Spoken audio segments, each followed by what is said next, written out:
It's sending data. Look at that.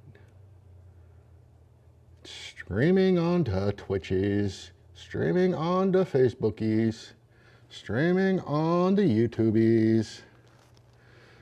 Okie dokie. Well, ain't that exciting? Let me see what I can see. Go down here. Oh, wait, I better turn that off. See, edit privacy, public. Because, you know what's interesting is sometimes I can see all chats from all peoples from Facebook into this stream chat the way I'm supposed to be able to. But sometimes there are folks I don't see until I go back and look at it later.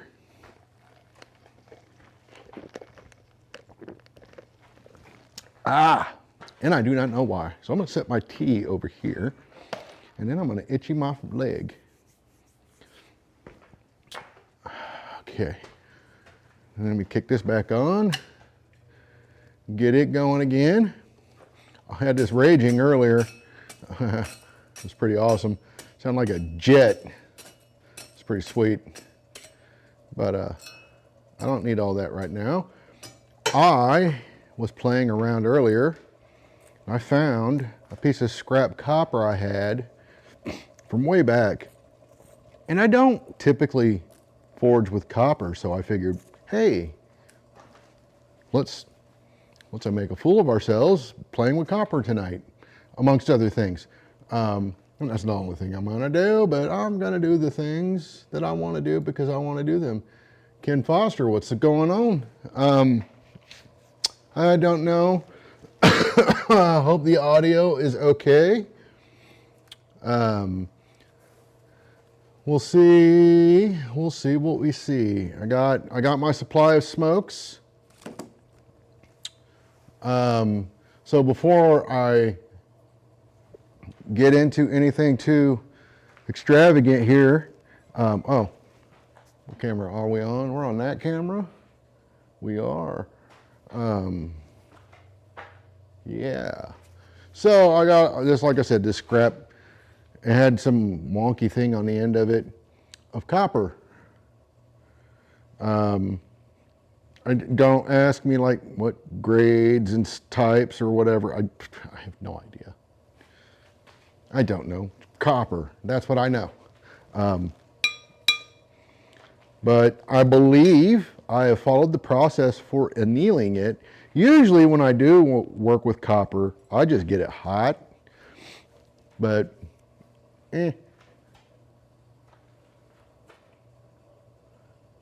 on a very deep tweer. I'm not 100% what that means, but my fire pot is probably, hell, I have no idea how deep it is. 6 inches or so. Do I have one out right now? I don't think I do. I think my spare one I sent to Nate over at Coal Iron, so he's got that one, and my other two are in a job box. Oh, you know what? I can go out there. Let's go out there, and you'll still be able to hear me, but you won't see whatever I'm up to. But I will need a measuring stick so I can measure. I think it's right out here. So let me go. I got my job boxes sitting outside the shop, and I keep 2 in that one for travel, for Paul and I typically. But I think we will not. Oh, and they're upside down. Yeah. So I'm gonna have to give you a best estimate. Yeah, it's about 5 to 6 inches deep. To fill the fire pot to the top, I can tell you this much. I can easily put half a bag of pea coal, a 50-pound bag, pea coal, in the fire pot alone.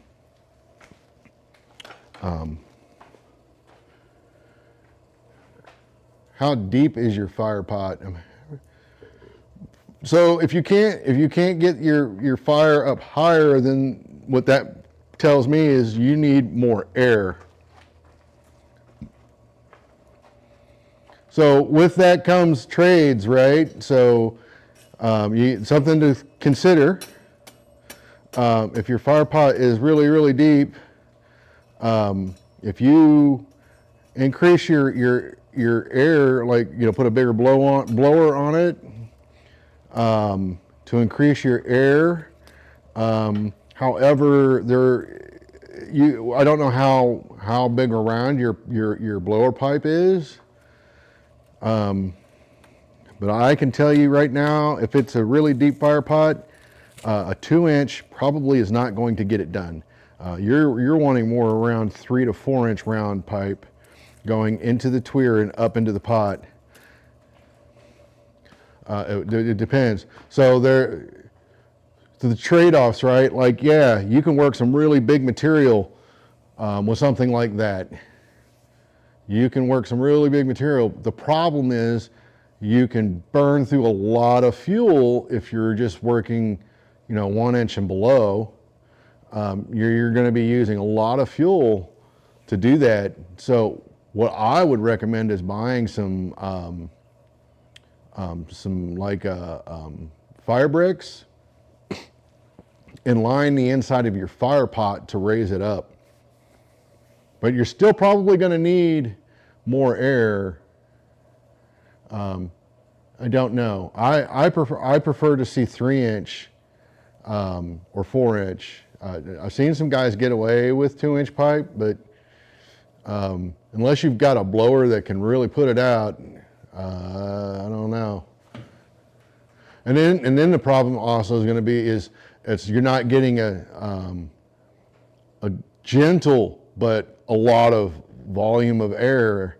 You're actually getting more of a blast. So it's almost like a blast furnace at that point. I mean, but you have to be careful because it's going to start shooting stuff all over the place. Yeah, if Roy jumps on, I would pick his brain on that and see what he has to say. I don't know that he is, but I believe it's his anniversary maybe, or something. So we probably won't hear from Roy tonight. But I could go turn on the induction forge and see what happens.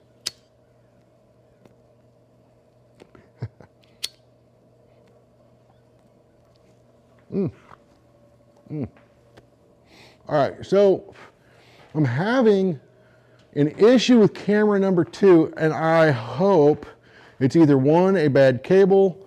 So you guys tell me if you see this, where it blinks in and out.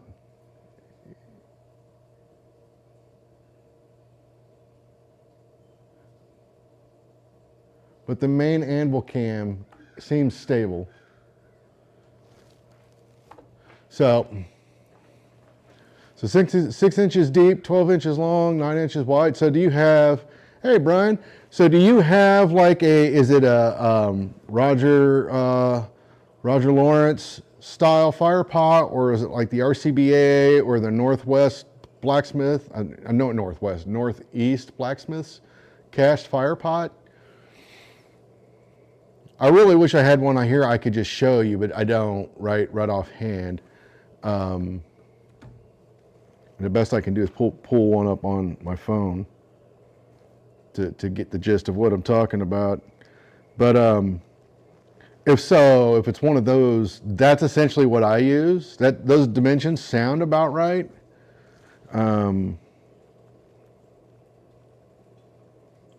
Rutherford County Blacksmith Association.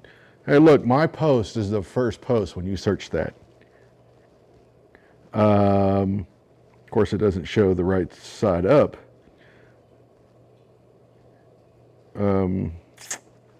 Let's see.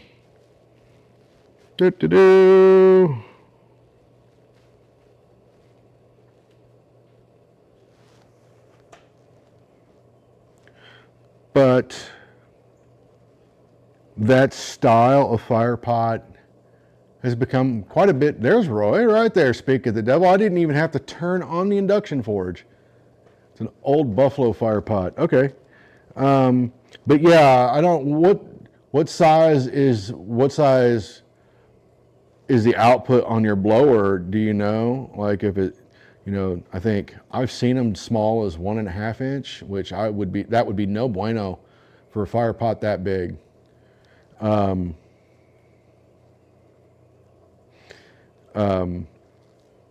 going to want at least, like mine, like the blower on this one is 3 inch, looks like, or actually that might be 4.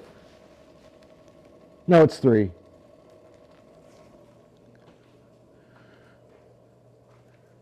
No tooling so far, Roy. I did, however, run over to Tractor Supply just to see what they had going on in terms of particular, little pieces that I could try to, just kind of get me going down the road.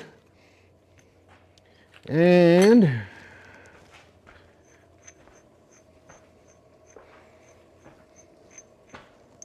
they didn't have 6 inch, unfortunately, but I think I can probably make this work. So we'll see, and if not, no big deal. It was $4, I think, or something like that. So, and then like I said before this, earlier in the week, we're heading over to, excuse me, we're heading over to First Street. So hopefully they'll have some bolts. And I'm not too concerned about it. I found some 1-inch shaft collars that can do to a degree. I've got plenty of sucker rod, 1-inch sucker rod, so I can always just cut those down and get those collars, or even make collars if I had to. I was just looking for some quick and dirty. And originally I thought, man, I've got a lathe, I'll turn that down. And I was like, it's an awful lot of waste. So we'll see.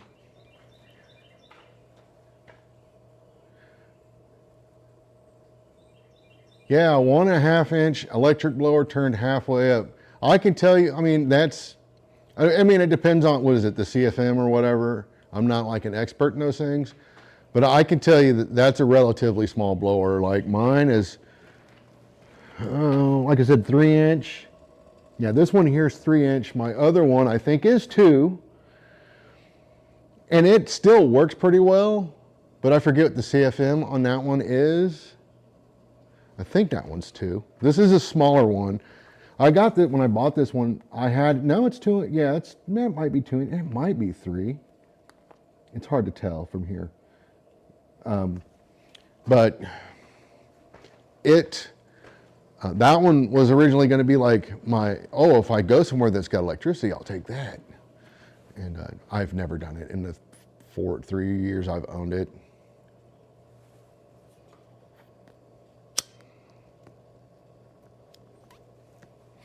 It's kind of funny. In my head, I had exactly what I wanted to do first with the fly press, and then I was on some fly press Facebook group, and then I saw these dies this guy had made to do a weave pattern, and then I was like, oh well, got to make those now.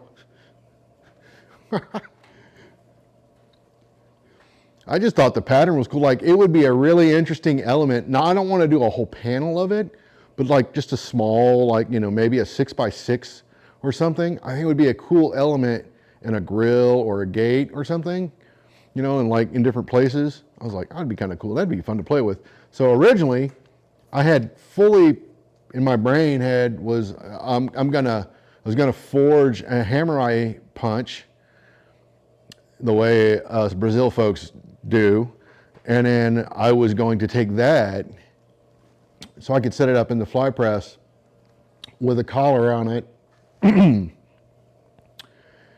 and use that to start my billets, because one of the things I struggle with under the power hammer is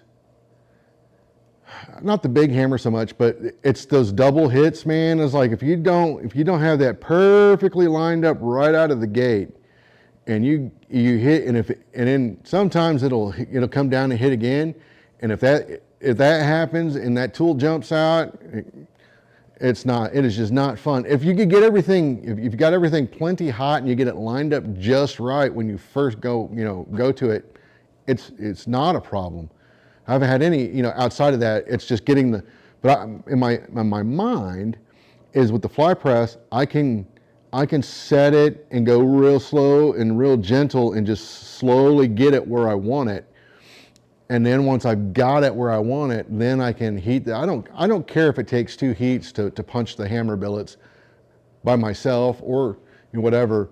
I don't care. That's fine. I just want to be able to do it by myself, So I just want to ease into it. And I don't, yes, I understand that I can practice under the hammer and I'll get better, but I hate the idea of wasting billets of steel because I'm figuring it out. But yes, I also understand I'll never figure it out. What I want to do is probably practice on some smaller stuff at some point, but in the meantime, if I've got a tool that will help, that's what I want to do. But that was the original impetus for wanting one way back.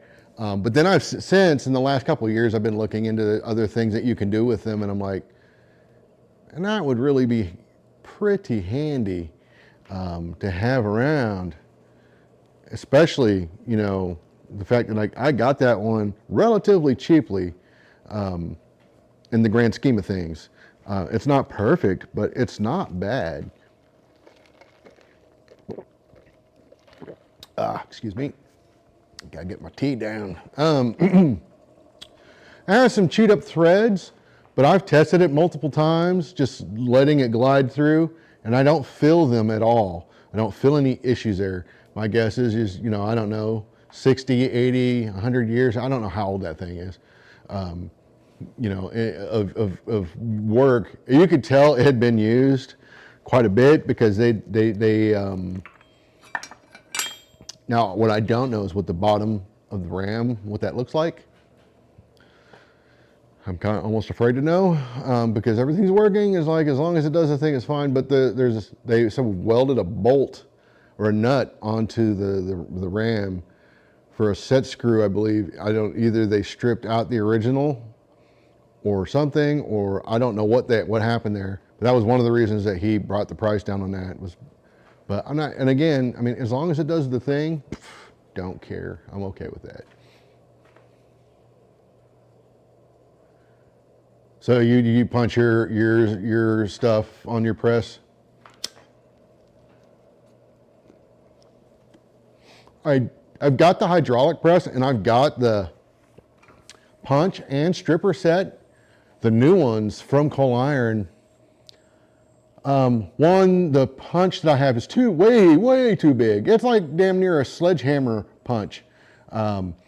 Two, I hate the suck down you get on a hydraulic press. I do not like, I detest the way that looks. So far I've not seen anybody pull it off that made me go, okay, there's some value here. I might play with that over at their place with their press controller because it does have a punch mode on it. I've not played with it, but that's the $3,500 attachment to a $10,000 machine. No, so no. But I think it might be able to do it. But nobody I've seen punch a hammer under it's not that the hammers don't look okay for the most part. It's just an aesthetic thing for me, right? Like, and I tried to show this to somebody the last time we did a hammer. So when we punch by hand, it raises material around the eye. It doesn't suck it down. You can see it, the raised material, but under the press, man, it just on both sides. It is not, I just don't like it. Yeah, you can forge it out, but it's just crap I don't want to have to deal with. So So anyways, back to my little piece of copper here. It's not that little. I don't know what this is. 7/8 by 3/8 or something weird. Might be 3/4. I got a measuring stick. Well, I could find out for you.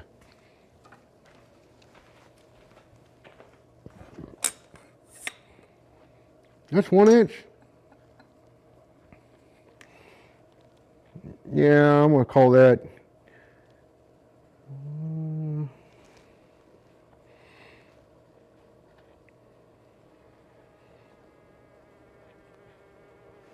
It's not quite a half, but it's close.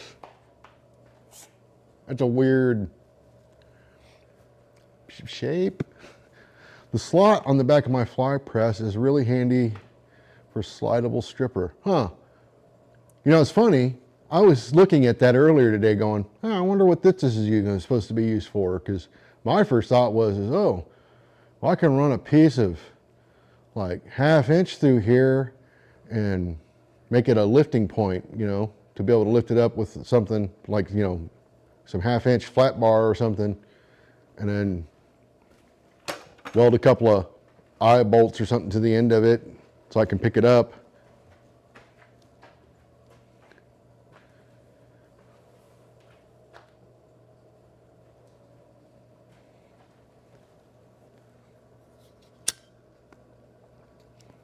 Yeah, the hydraulic press, once that punch gets down a little bit, if you send it, it is just not a pretty look. Actually, I think I have a billet over here that we did that on, and I was like, ew. I was like, ew, what is that? It's like, get out of here with that. No, I think I might have pitched it actually. Yeah, I think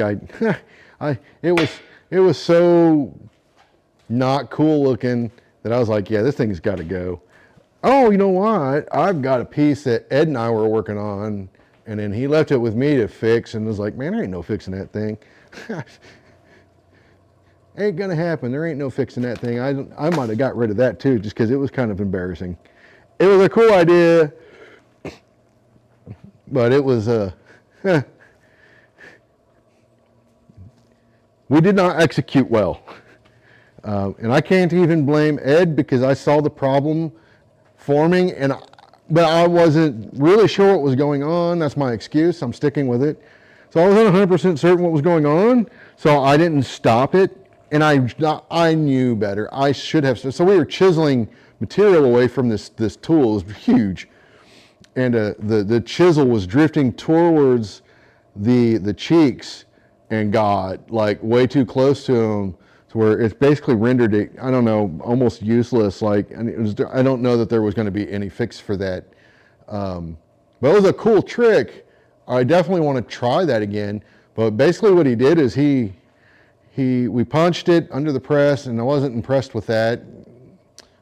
But on the struck end, he hit it with a cupping tool, and it basically dug into the corners of the square, right? So it left these marks on the corners, and then what we started to do is chisel those corners off in a way, so we didn't have to actually try to forge this big piece down and taper it, and we were just going to chisel that taper. And I was like, when you're working a really big piece, to me, it made a lot of sense. So anyways, let me get off that tangent for a minute, and then tell you what's happening this weekend. Paul and I, we will be heading over to Bar Run Forge for their gathering. Well, I really hope I have the weekend right, because I keep feeling like I'm screwing this one up. But we're heading over to Bar Run Forge, and we're going to hang out for pretty much most of Saturday. I don't know if it's been determined if we're going out Friday night or not, but we'll definitely be up there sometime Saturday afternoon. We're going to set up a station. And so if anybody wants to do any striking stuff with us, if you're going to be there, more than welcome to come hang out with us and do something. We got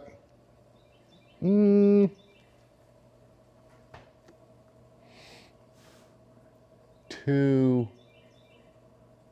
maybe three things that we need to work on, but outside of that, it's what everybody else wants to do, you know, to do.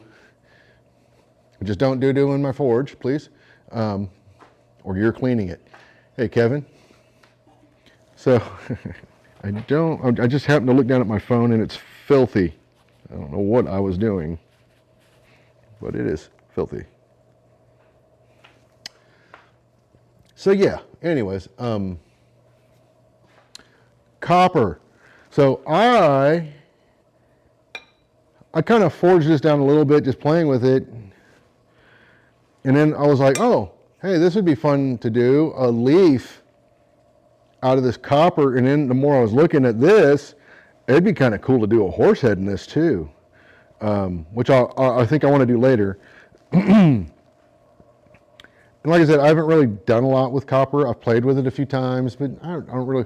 The one thing I learned early on about copper is, especially a piece this size, and I don't know how much it matters. I mean, it had to be a pretty long piece, but I think before it really matters. But a piece this size, you absolutely, positively have to use tongs if you're going to heat this up.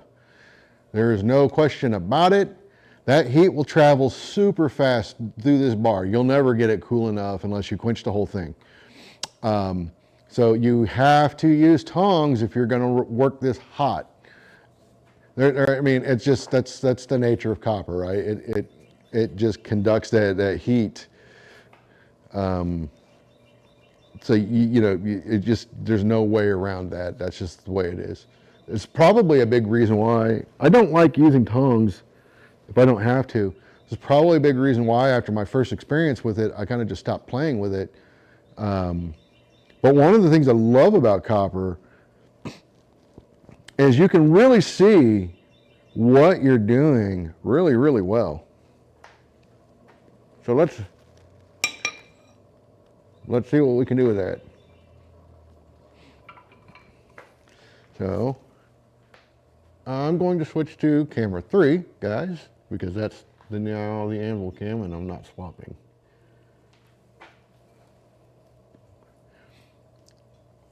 Nice, man.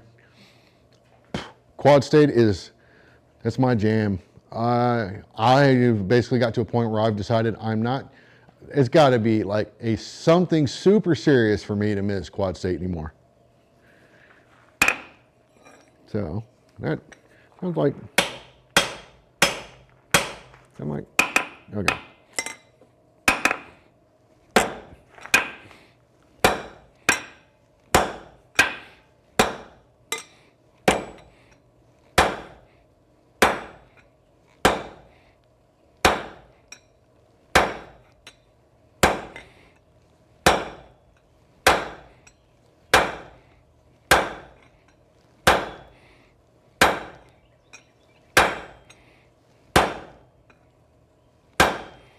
I want a really small, short taper on this.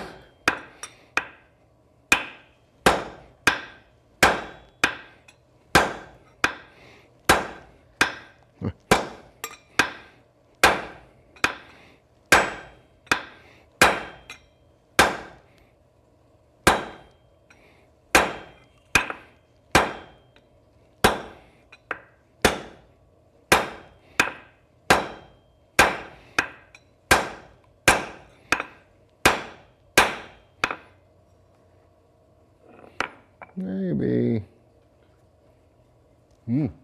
That's hot.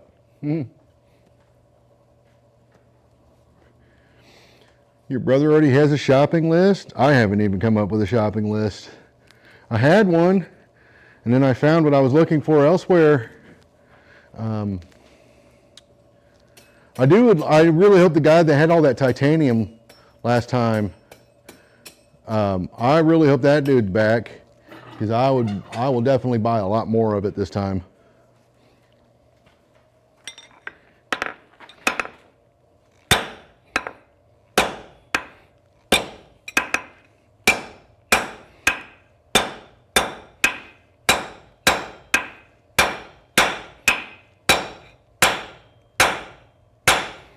I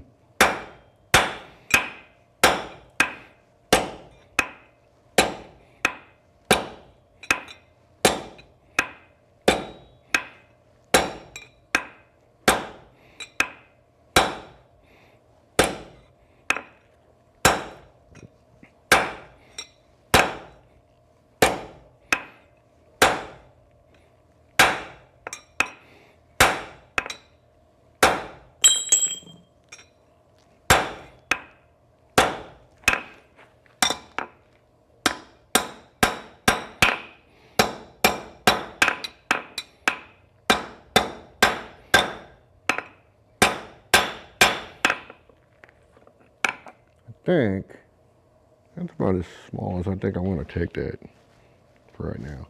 Oh, that is hot. That is hot. Hi.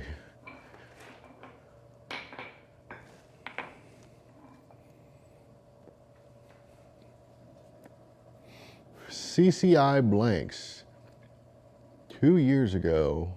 Oh, acronym. Man, my world is, I'm in IT, so my world is filled with acronyms. I have to stop and think about them anymore. I was like, wait, who? Oh, yeah. Gotcha. You know, I have, I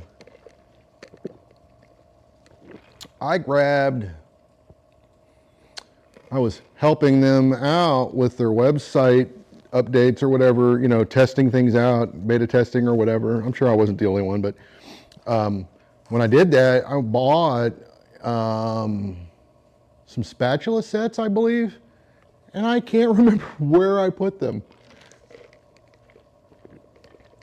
I think they're in my basement, but not 100% certain. I haven't technically been looking for them, but something tells me I'll do something else and then I'll find them next year. So just by setting this down on here, this I can feel this is definitely warmed up. So I'm gonna get this hot again and then cool it off.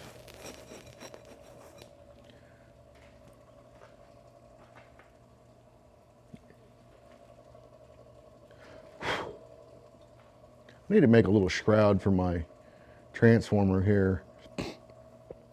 Brian once told me I should get rid of that thing. I do not disagree because the other one I had in my other forge died. And now I'm like, I don't really want to put another one on there. I'm just going to put an air gate on there, I think. Damn it. I hate it when he's right.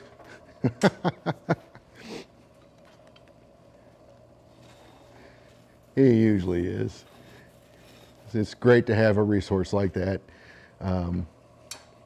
It works out even better if you listen to them.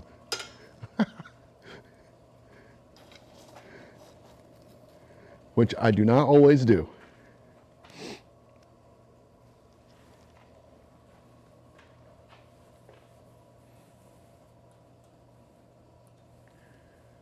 Yeah, you know, I was looking at some other things on there I was actually going to order. I keep telling myself, well, I don't need those because I'm building a plasma table, and that plasma table probably ain't going to be done until next year.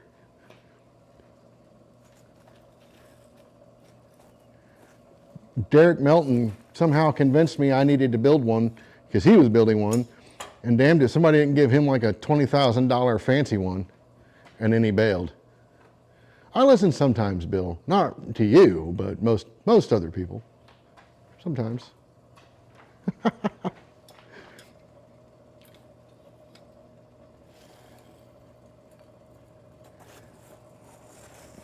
So how hot do you guys usually get your copper? If you quench it to anneal it, how hot do you usually get it? I've forged it like this before, but I'm trying out this whole, work it cold thing.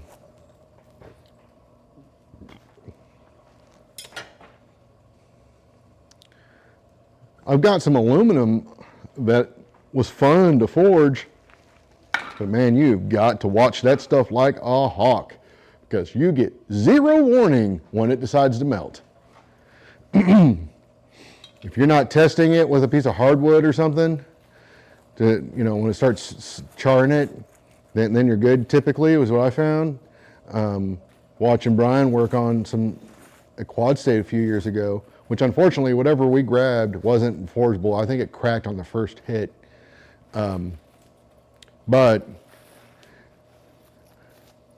I tried a piece one time without doing that little trick, and yeah, I lost it. I lost it in my fire pot and had to go dig it out. That was fun. And down the tweer, it melted down the tweer.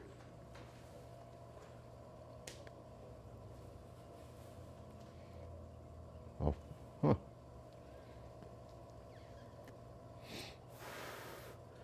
Red color than quench, all right. 6-inch deep Champion 400 Whirlwind Blast Coal Forge. Cool.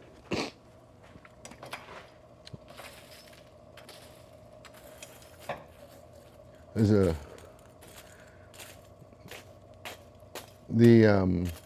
set up? Was it originally set up to use an electric blower or hand crank?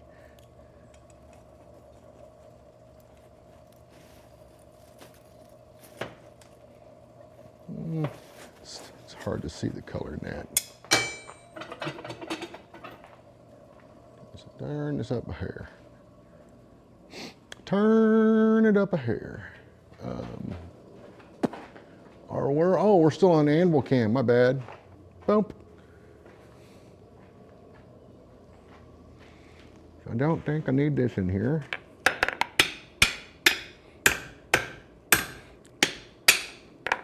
I put a flat spot on it the other day. I need to fix that.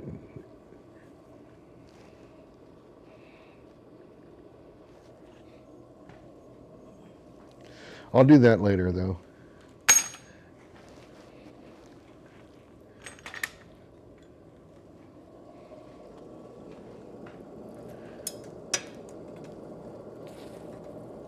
There we go. Well, how about orange?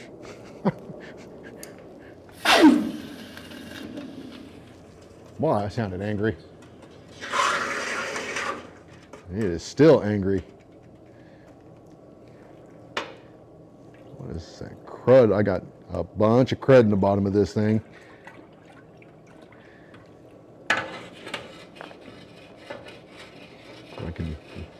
I can brush that off though.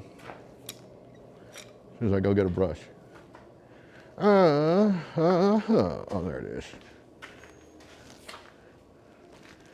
All right, that's going on my list, Kevin.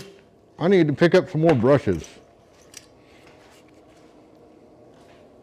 Well, I'll probably do that at the IBA conference. There's usually a guy there selling them. I'm brushing this crud off, that's all. It is funky. Okay, well I know which quench tank is going to get drained first. Whew. That is. Yeah. Nice and cold. Let's turn this off. Or down anyways. Get rid of that.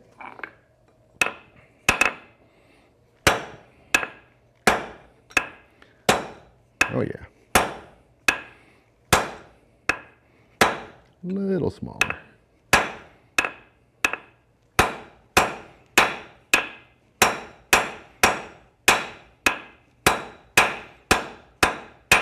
Whoop.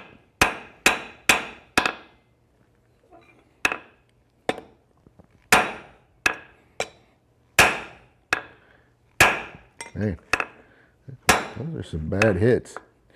And I know that because I can see it. That's what's cool about copper. Kinda, I suppose, is it lets you know. I just put that on the big shelf. It lets you know.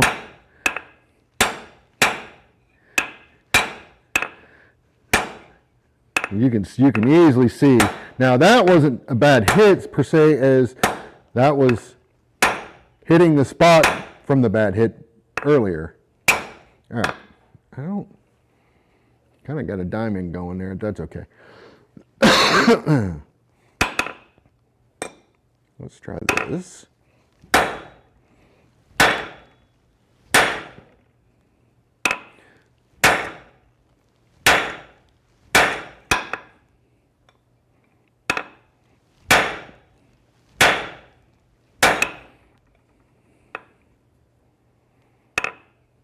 Nope.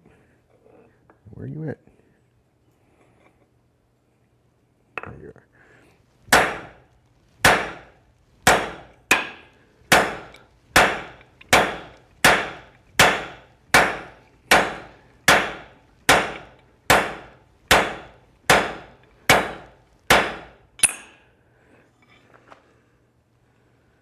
So I don't hate where we're at so far. I'm going to switch to the camera though. What are we making? I am forging a copper leaf because I don't play with copper very often. So here we go. However, I'm going to switch hammers because there we go, because that's why.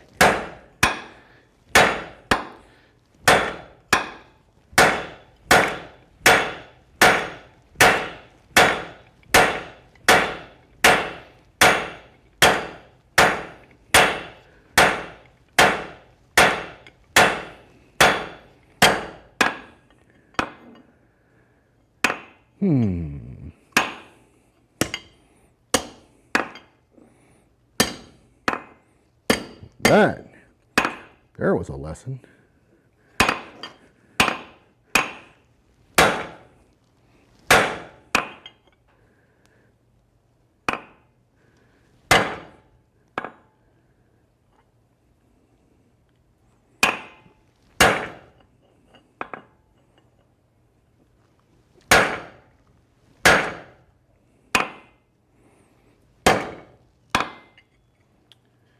Okay. I'm going to put this in here. See if I can do this without marring it up like I just did. Maybe not. I think I'm going to heat that up again. Might just use tongs for this. That's almost like work. No, I'm kidding. But I do think, I mean, it clearly forges easier hot, but here it is, looking for my tone clip. This one might be too big.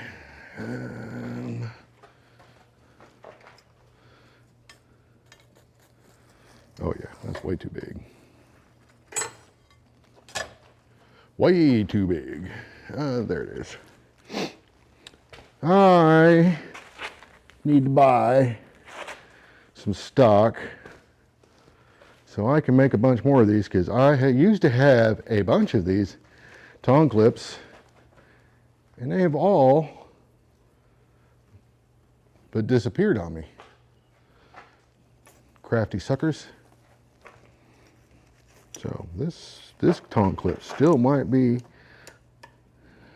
a little small for this, or these tongs are a little too big for that piece, which I think is really more true than anything else.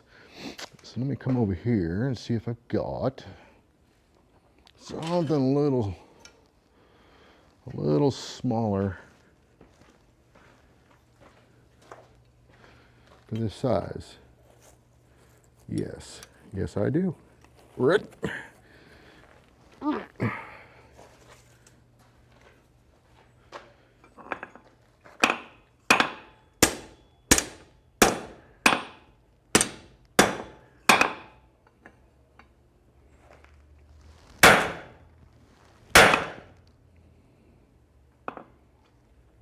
Yeah, better.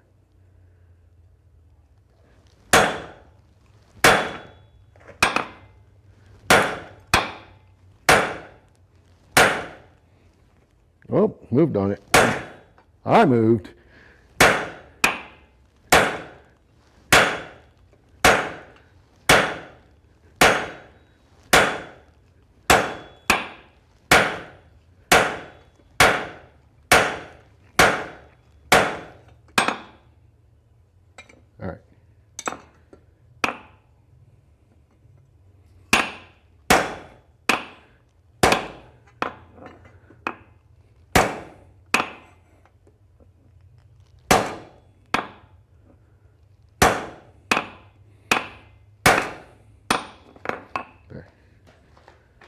Okay. Much happier with that. I'm gonna get this hot, since I've got it on tongs now.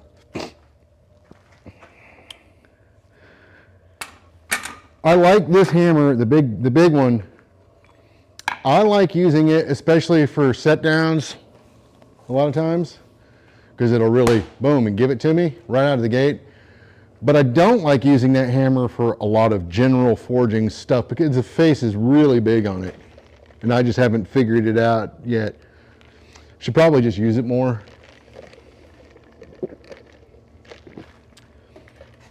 It's got a really big face.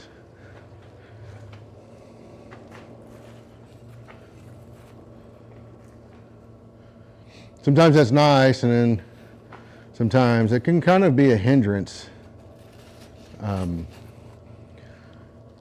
Like I got a 14-pound sledge that I really like because it doesn't have, I love how, like, you know, guys that make a sledgehammer look, you know, that, you know, they'll make 15-pound sledgehammers that look like rounding hammers. I think they look great. Don't get me wrong. I think they're awesome. They look great. I don't typically like using them because the faces are too big. I feel like I'm losing a lot of power versus a smaller face and a similar sized hammer is generating more power in that area, right? At least that's how it feels to me. I could be making that up. I don't know. But that's just the way it feels to me.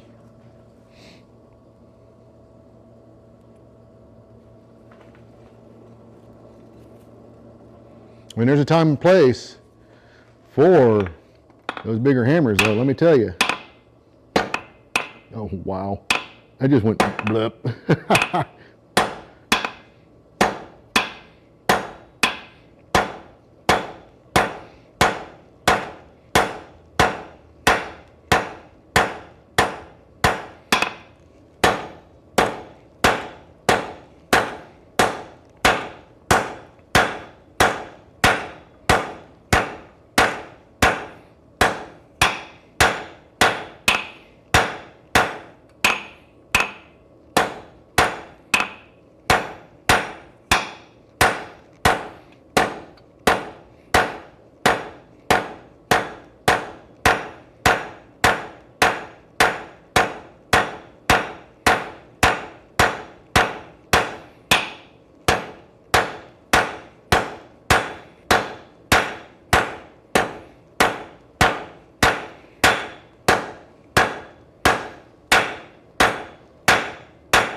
Dig it.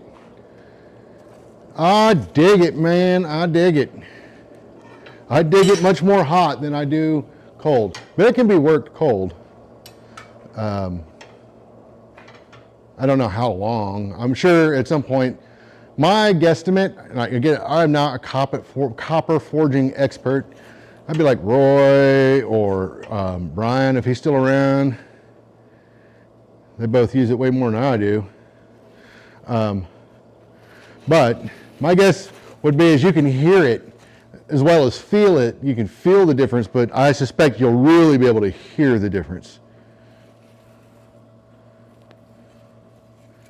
So like I said, when you're forging this stuff, you absolutely have to wear tongs. You can wear your tongs too, but you absolutely need to use tongs. This down here it is hot. It is hot. And this has been out of the fire. This has been 12 inches back away from the fire. There's no doubt you have to, absolutely have to, use tongs if you're going to work this hot.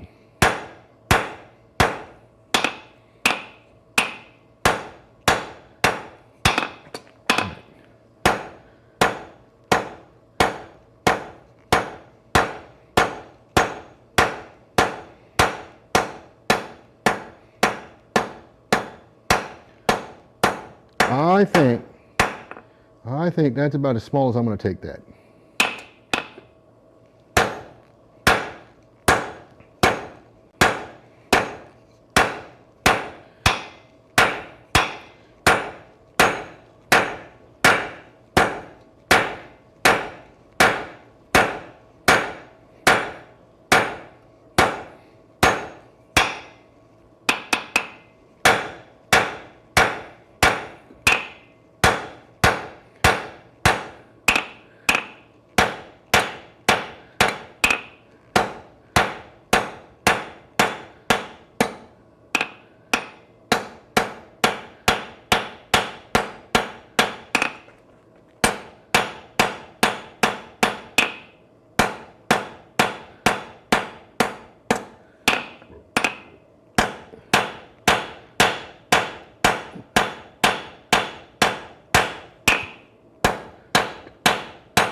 I'm going to taper the rest of this a little bit more. I'm just going to try and keep it. He said just before he hit it a few more times. Well, you know. Sometimes you just got to give it the old whim wham.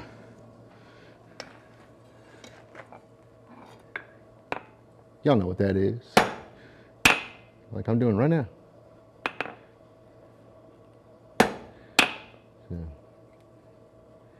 So I'm gonna bring this out more this way. I don't like the marks I'm getting. There we go. That's better.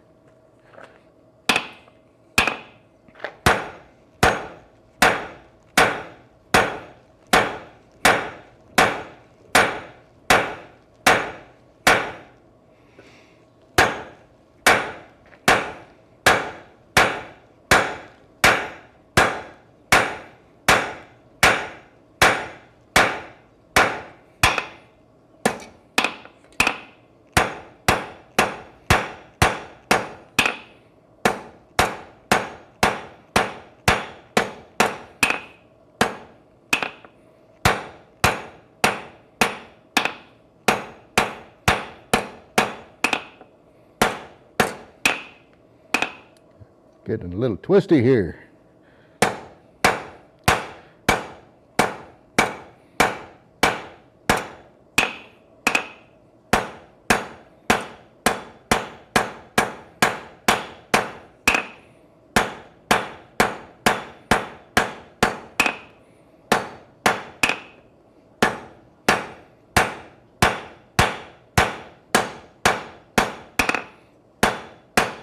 I can see it's got a bit of a rhombus.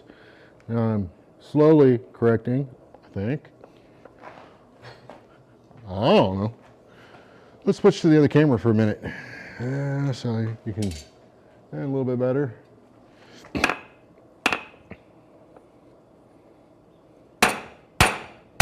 Tell you what though, fixing a rhombus in copper is, it is so much easier. It seems like it's so much easier to do it too, but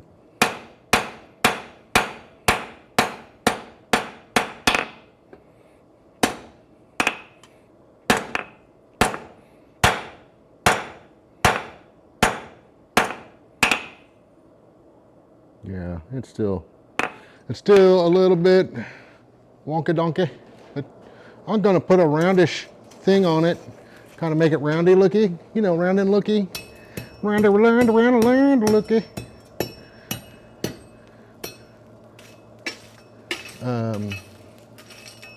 Wait, get over there, Coke. You're in the wrong place. There we go. I'm gonna round it up, and then I'll do the thing. Paul said I'd see you two this weekend. Yes, sir.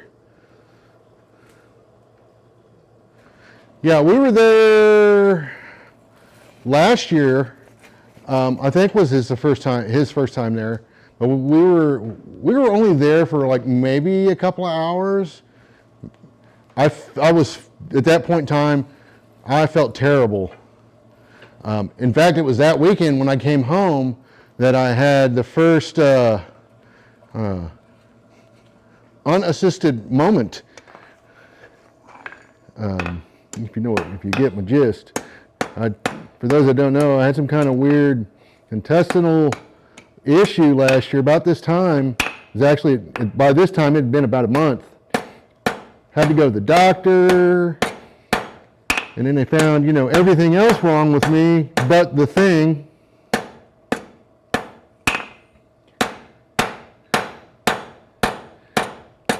Never did really, the explanation I received was it was probably a cyst that had ruptured along the nerve, because I did see something there along the nerve that controls that part of your system.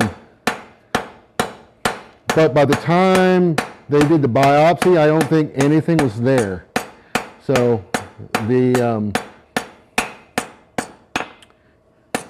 what do they call the cancer doctor? The cancer doctor, because that was really the original thought, was it might be some kind of cancer. He looked at it and was like, yeah, I can tell you, I've been doing this for 20 years. I would stake my reputation on it. That's not, a cancer, a mass from cancer. He's like, and he told me that he believed what it was a cyst. So they did the biopsy anyways, just to make sure. But by the time they did the biopsy, apparently there was nothing actually there. Somewhere online, there's a picture of me with a giant biopsy needle stuck in my butt. Actually, I think it was in my back. It was kind of funny because the doctor told me, he's like, hey, that needle's in. I was like, dude, you said I was going to feel it, and I didn't feel anything. Because I'm Superman, y'all. I'm not going to round this part up too much more right now because it needs to get much smaller. But I don't want to mess with that until I do the other thing. Do the thing, y'all know. Y'all know, right? Got to do the thing. Do I have... I don't have a fuller. Let me go grab one. Oh, here's that wonky fuller I made.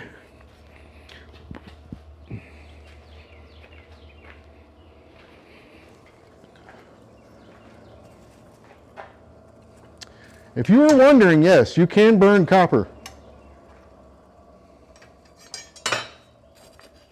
You can melt it right off the end of your stick. My guess is it is way down south now. I don't know where or how. Oh, I see what happened. It fell down into the fire. I thought it was sitting on top. Well, I thought wrong.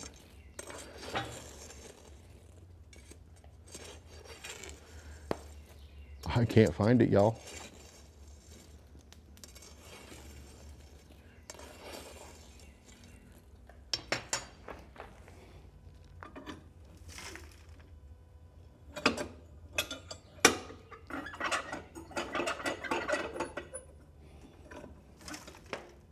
Well,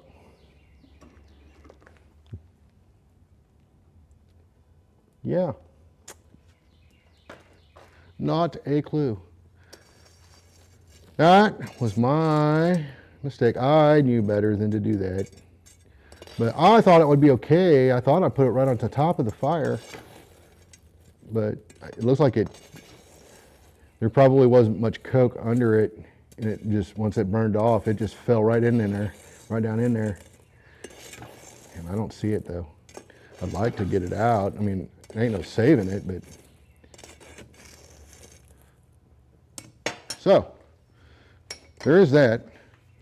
So I'm gonna do this. I'll bar it up.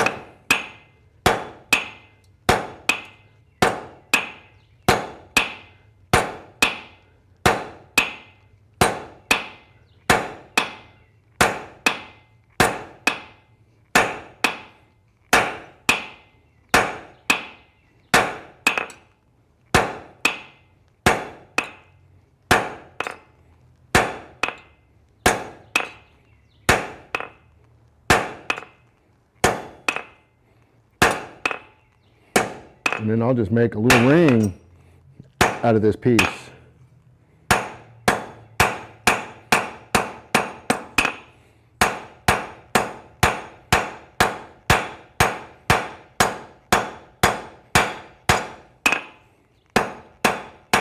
So it's not a complete waste.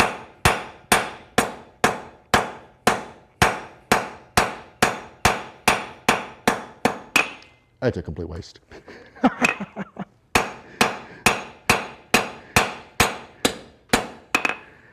I thought before I walked away from it too, I was like, I don't know if that's a good idea. Trust your gut, y'all. Trust your gut.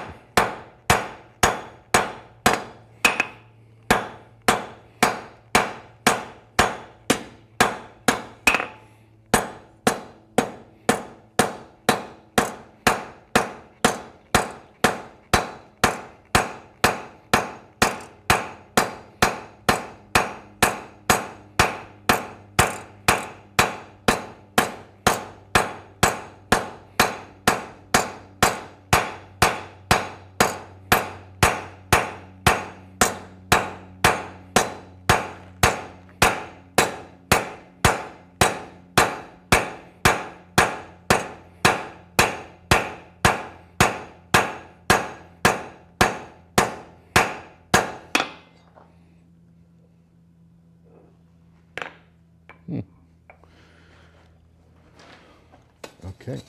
Wow. Wow.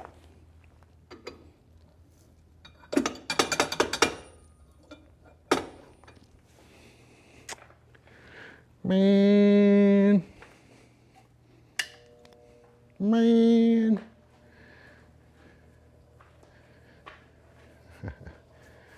So yeah.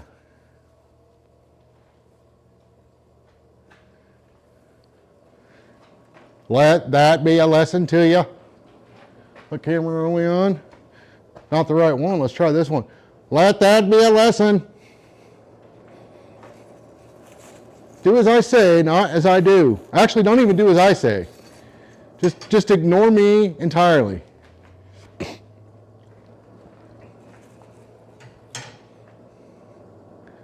Okay. It is definitely on top of the fire now.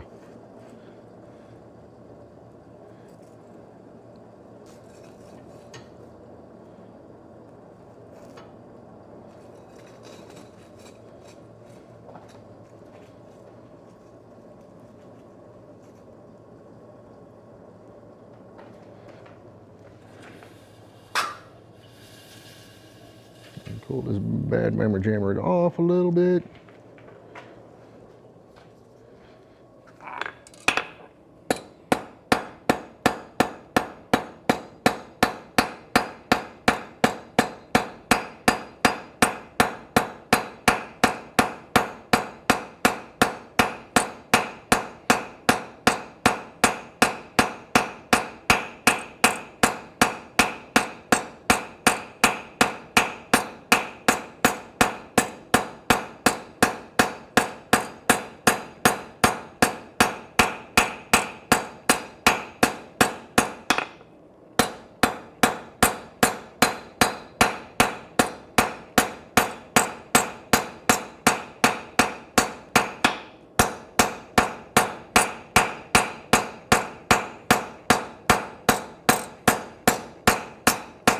So what I'll do, provided I don't burn this up too, we've got a do it at home challenge for our conference, which is a spatula. So what I think I'll do is I'll save this as a ring and forge this on the end so it's got, you know, like a little ring to hang it up with.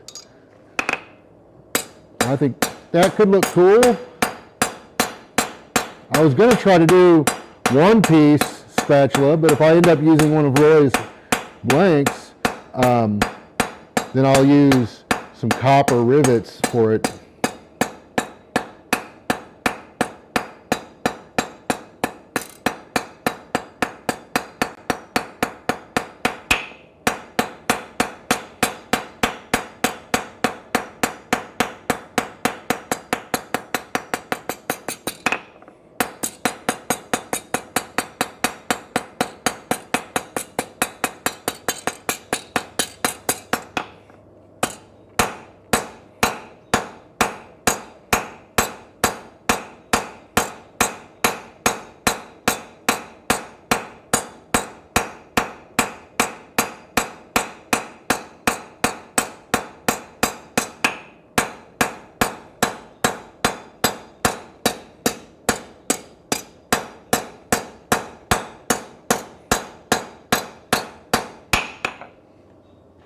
So yeah, that'll make a handy dandy little doodad thingy, you know, a ring.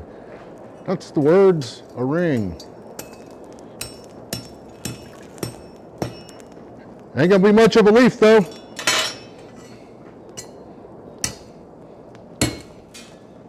Oh, that Coke is tough. Does not want to go down. There we go.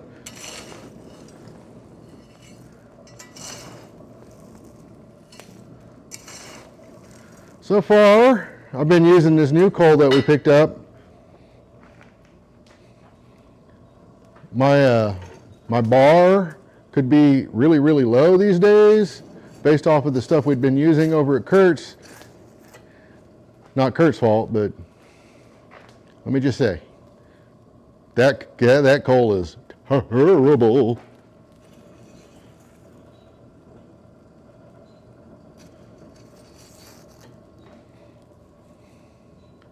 Terrible. You know, had I been using the induction forge for this, I would never have burnt that little leaf off. Poor little guy.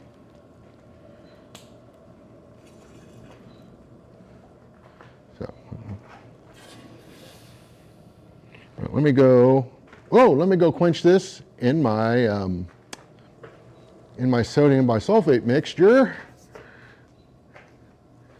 And clean this crap off of there. So I will show you. Oh. Now I'll come over here and clean it off a little bit. And some sodium bisulfate. I'm not going to put it in there for very long. Not enough. I love this stuff.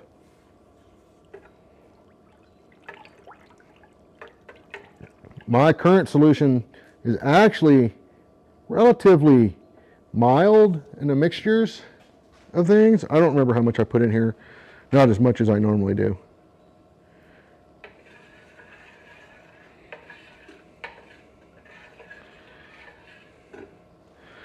And it does work. I've been told and now have seen it does work much better when it's hot, the water. So I will come over here and give it a quick, I got a better, yeah, you can see it's still, it cleaned up a little bit, but let me grab this little wire brush just to,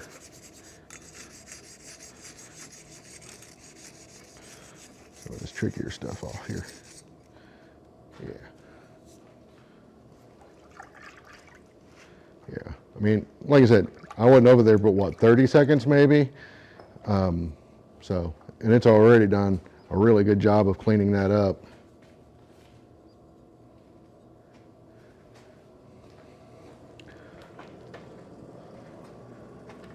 So I'm gonna cut this piece off so I can play with it later.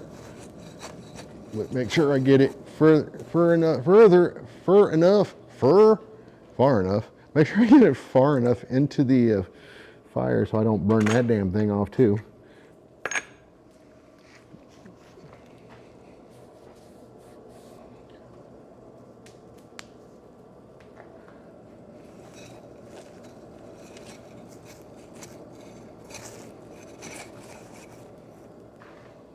So while that heats up, I'm going to come over here, take a sip off of my tea.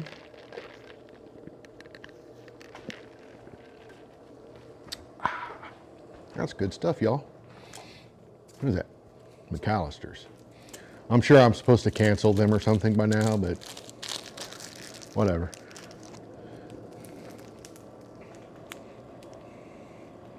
My wife likes it, so cancel it all you want. She ain't gonna be listening to you.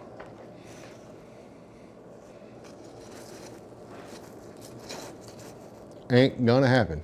Guaranteed.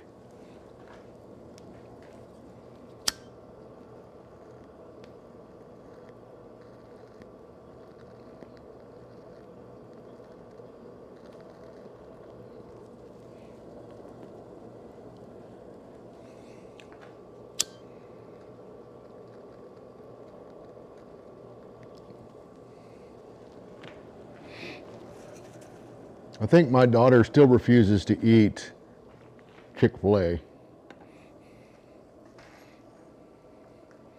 I'm going to cut this off right below where I started to punch it.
Save that for later.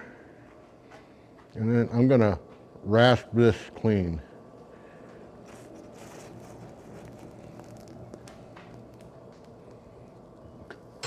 Why? Oh, because I want to.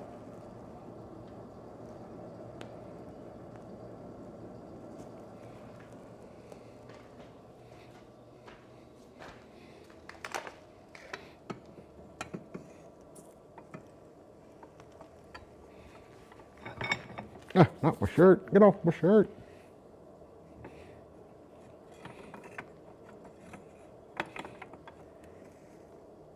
What's going on here? Oh, okay. I see it.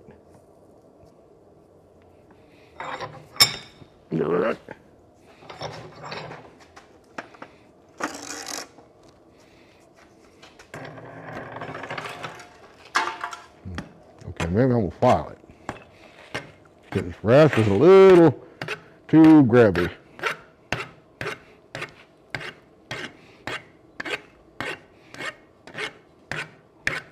Oh, that's a pretty color, y'all.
I like it. Until I don't.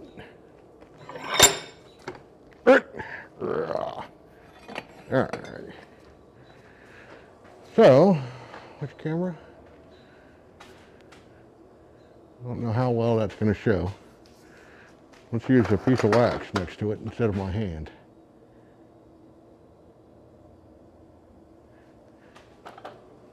Might actually show it better on the other camera.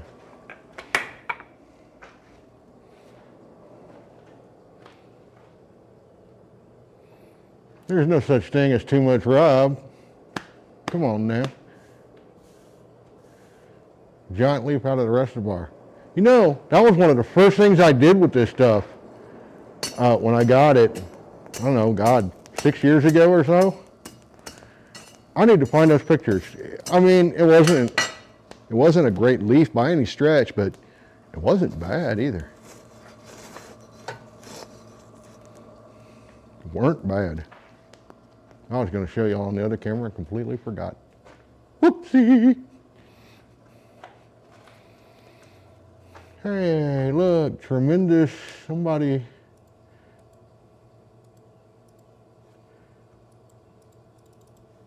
How do I get this guy out of here? Aha. The old GFY button. All right. So I don't do what I did last time. I want to put that there. I'll go get the tools I need right now.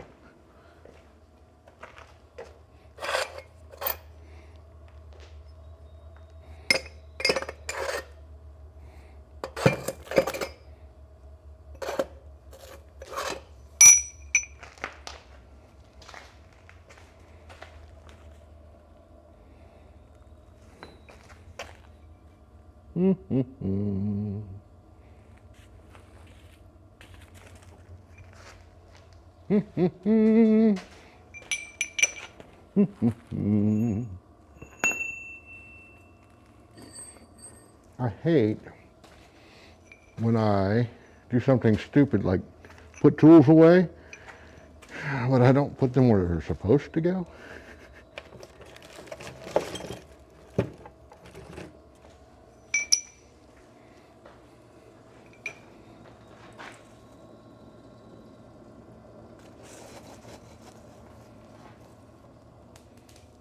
We ain't there yet. We ain't ready for camera 2 yet. We're still hunting. We're still hunting for tools.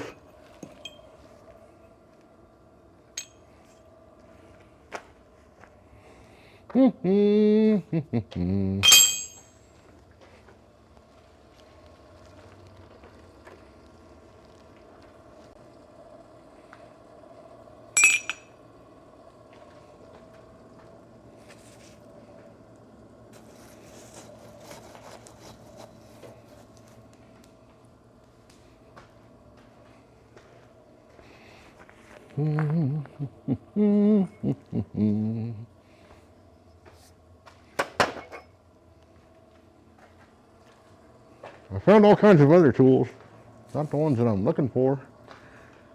So let's go to camera 2.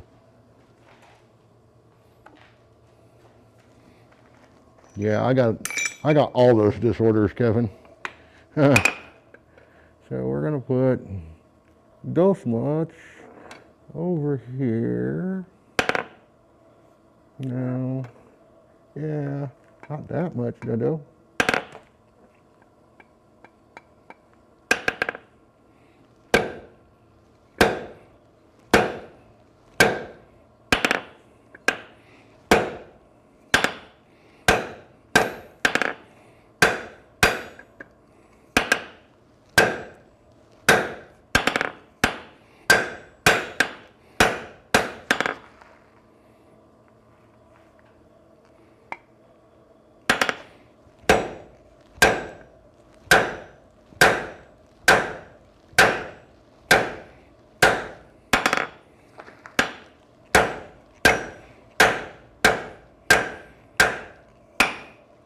There we go.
Hit it right there.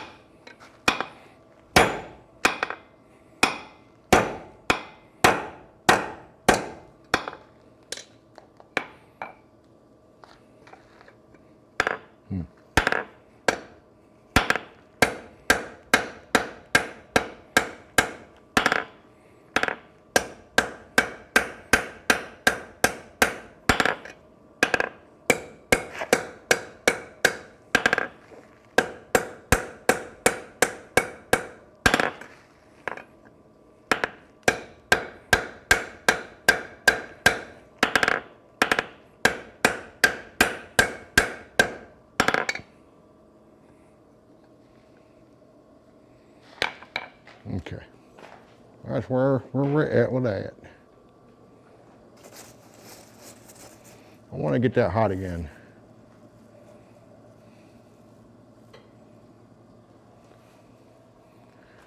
And then I'm going to take a quickie break. I hope it's a quickie break because I need to find other tools.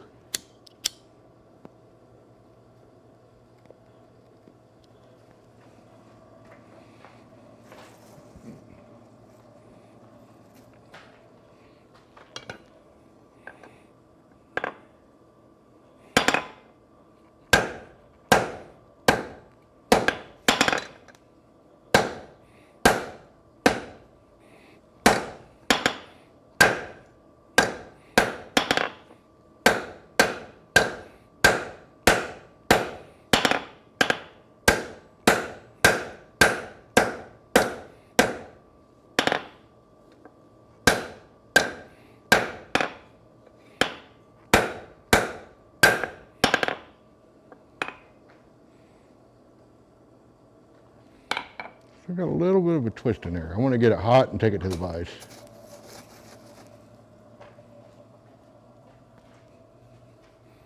And then the vise will make it do stuff. It'll do stuff. You'll see.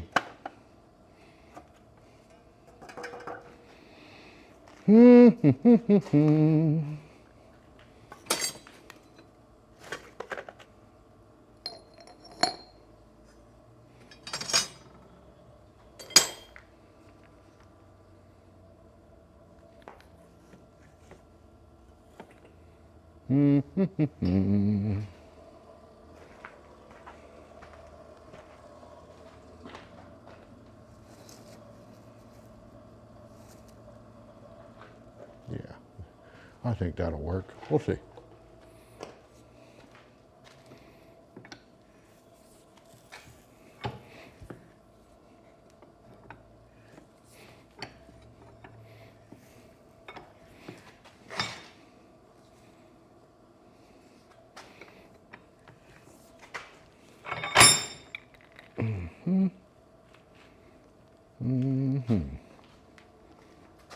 I got something for you, buddy. Hey, y'all. Those that were watching a few weeks back, I found it.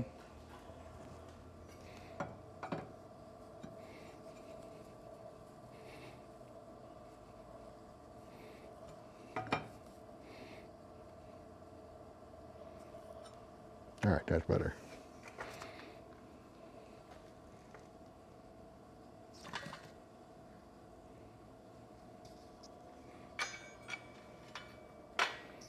That are better. Okay. So I'm still missing 2 tools that I would like to use for this. And I'm going to come back over here and look for them one more time. That's not it. And that is not it either. What in the world? Okay, there's that one I do want to use though.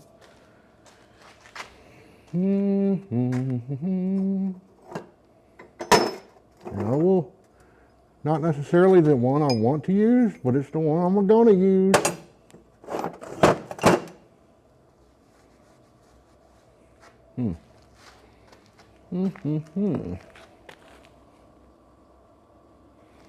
Okay. So of all the things I was looking for, I'm still missing one.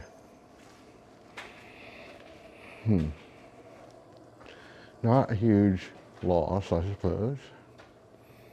So we were looking for a curved chisel, which I got here, and a different ball puller, which I got here. This one's pretty big.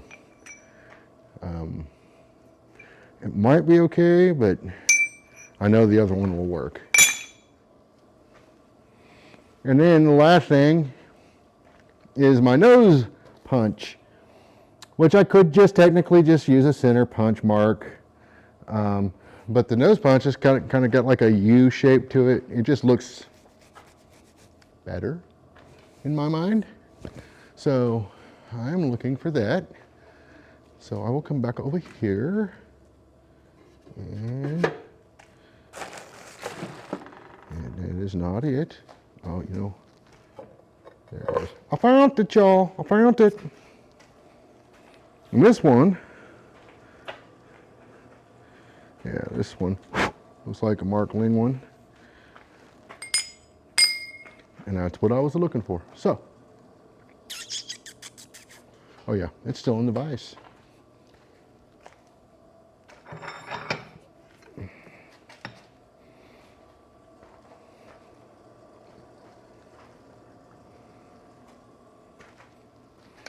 Let's see, that can be a problem. So I might get this hot back here and twist it so that this is, that way I can hold this between my legs.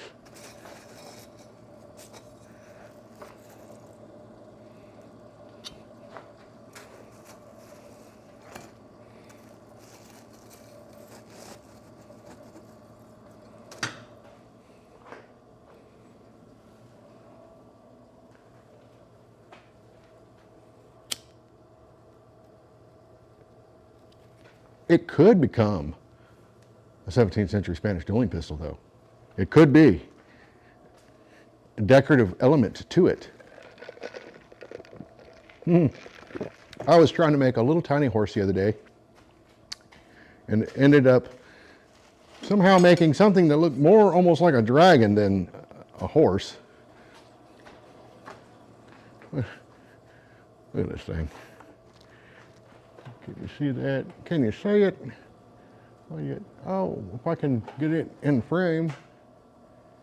Oh, there he is. The manual focus. I gotta find a spot. Right there. Looked more like a dragon to me than a horse. All right.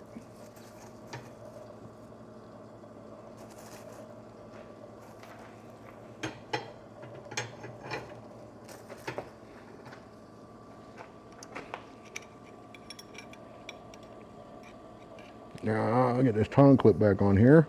And then what I'll do is I'll put this in the vise again. And hopefully gave myself enough room to get this bending wrench in there. Oh, no, I did not.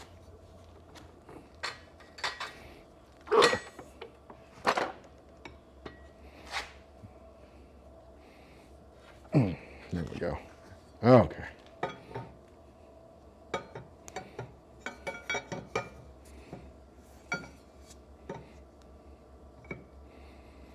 I might bring that back a little bit more, it looks like.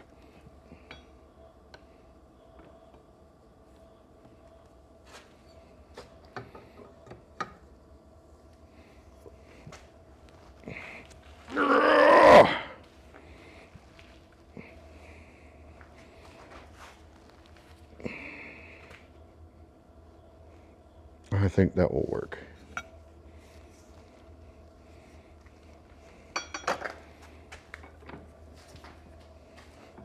We got like a nice, weird little twist element going on here. So let me get this a little warmer.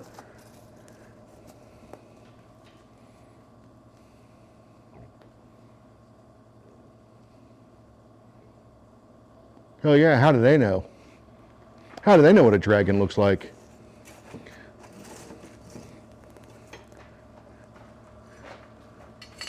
Just because somebody HBO said, or what was that movie back in the 80s? Dragon Lance or something, right? Dragon Slayer. Dragon Lance is a book, you dumb. Dragon Lance is it's a bunch of books. Dragon Slayer. That was the first dragon I think I can remember as a kid seeing on TV. You know, now I'd seen in the book, the Dungeons and Dragons books and such, but that was like the first real, quote unquote, shit, I thought it was real. I was like, holy crap, look at this dude. So now I need to figure out which side I want. I think it's this side. Hey, I did it again, y'all. I think I can make this work at least.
Man, this big one might be the guy, y'all.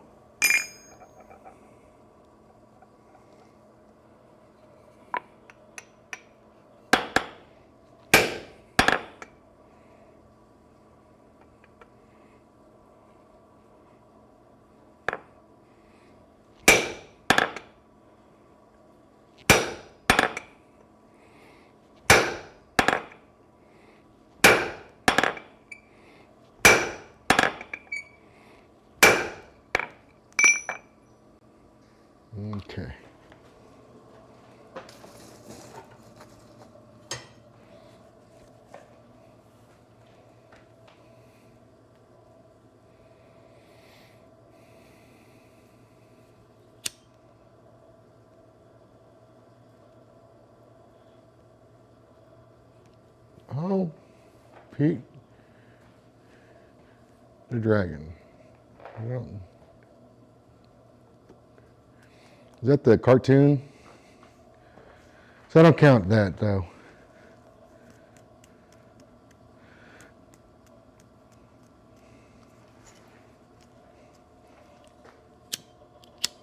I guess The Hobbit, the movie, the animated movie, would be the first animated dragon I can remember.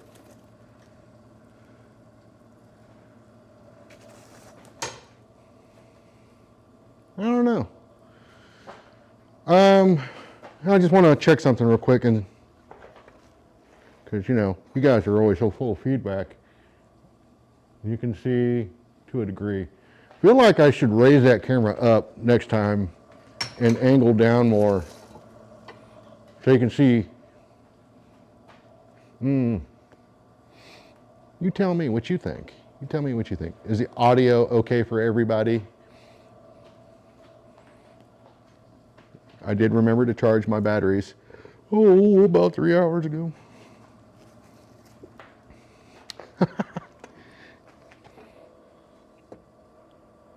We're using the big one. And since we're using the big one, we're going to use the big hammer. Oh, baby. That's what we're talking about right there.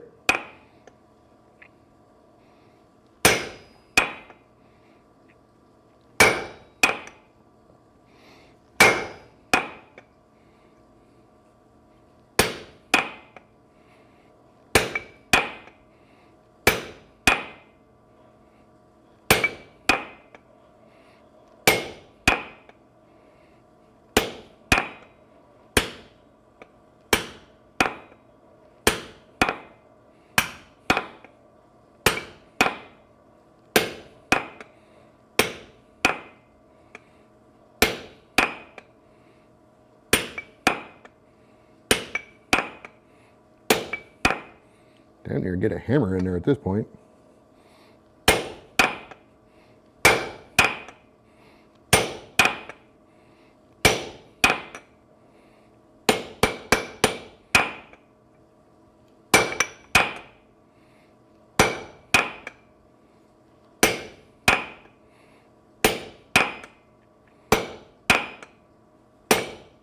Tell you what, if your name is Rob, you're probably not going to get a whole lot of planishing done when these are hot.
Yow! I was waiting for that to happen because I could feel it slipping in my. I thought I could get a little bit more out of it. That's okay. Now when the kids at the fair ask me, do I ever burn myself, I can say, no, all the time.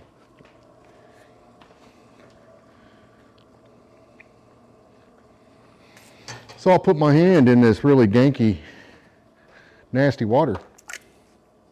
Because, you know, there ain't no way I'll get infected from this stuff.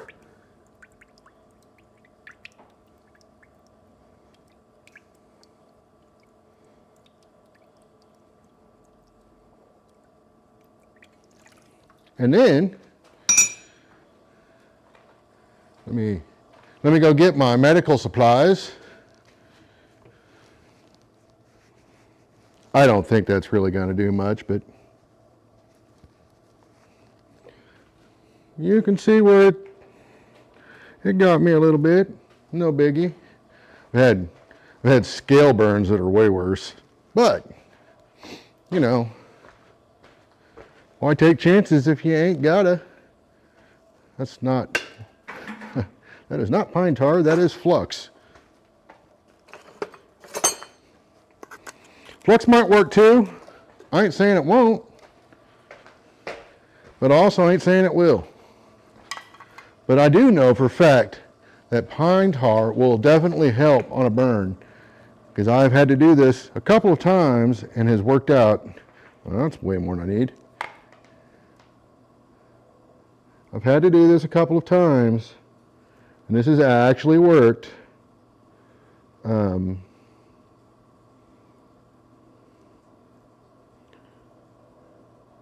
I don't know why. Something going on there, some kind of magic. But if you get it on right away, which I probably should have put it on right away, but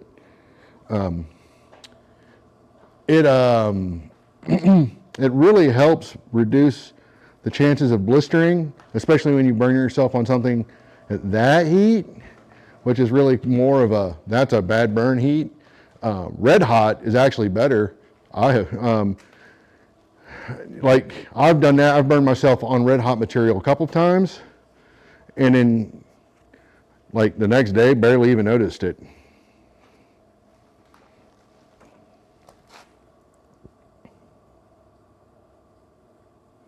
So I'll put my hand in the water one more time, just to make sure I get all the good germs from the manky tank into any particular bits that might need it, you know.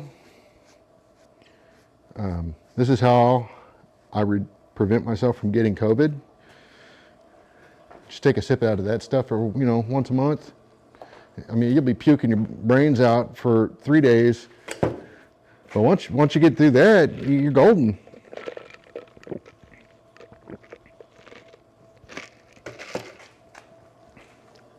It's like at that point it ain't no thing. So anyways, let me show you where I'm at with the horsey horse. My tongs are getting hot. You come over here. You're gonna fall down, aren't you? So he still needs an eyeball.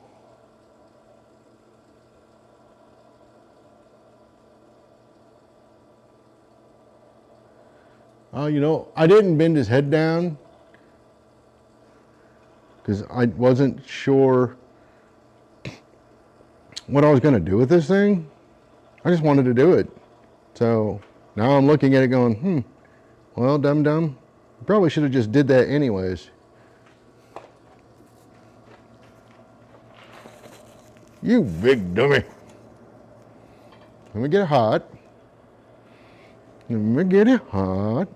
And then I had a piece somewhere I wanted to use. I used it earlier to get something hot. Let me shuffle about in the shop until I find it and burn off that horse head.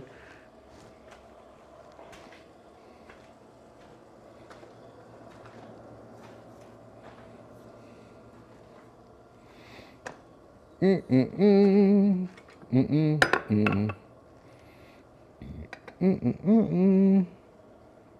had an eye punch over here. There it is.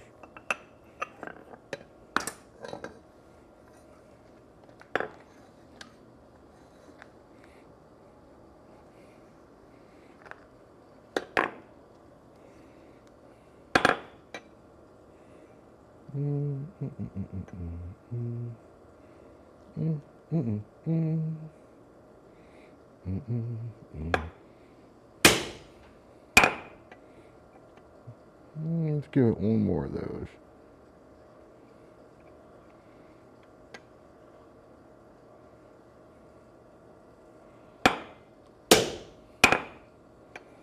Okay, 2 more. There we go. That I like.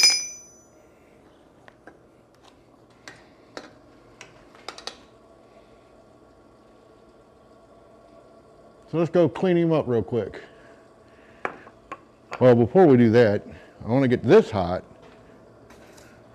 Again, nice and hot. Am I forging something crazy next? Stop the censorship. I don't know, define crazy.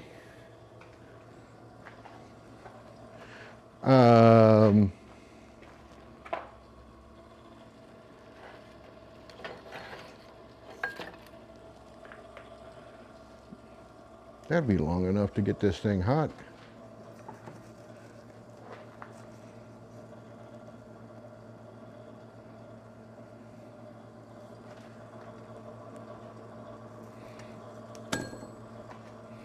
Okay, so let me grab a pair of tongs for that.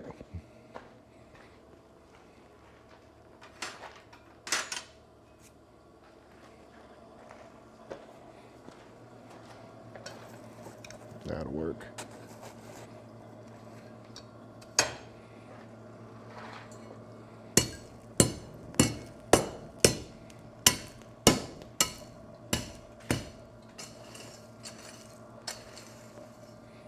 Something crazy.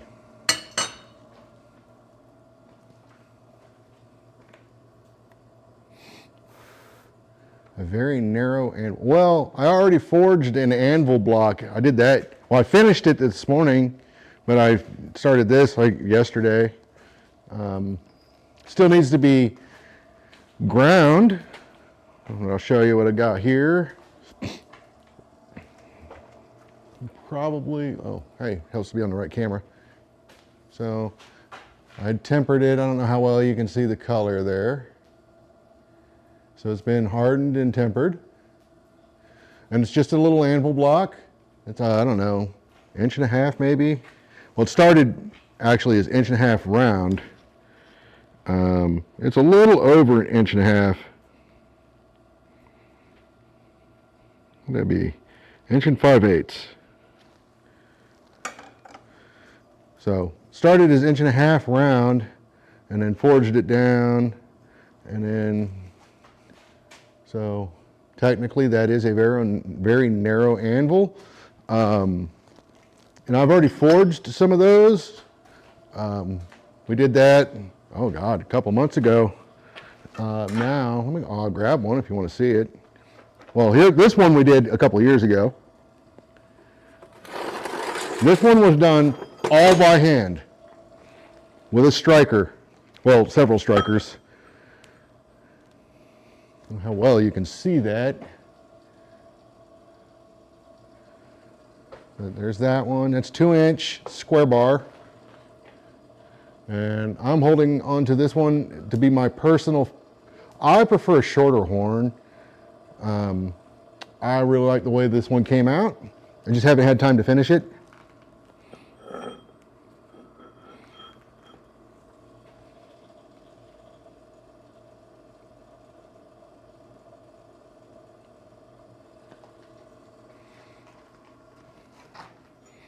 Just need to punch it, drift it a 1-inch hardy in here, and then drill the pritchel in there. You drill it after you drift it. Otherwise, you'll be drifting 2 holes.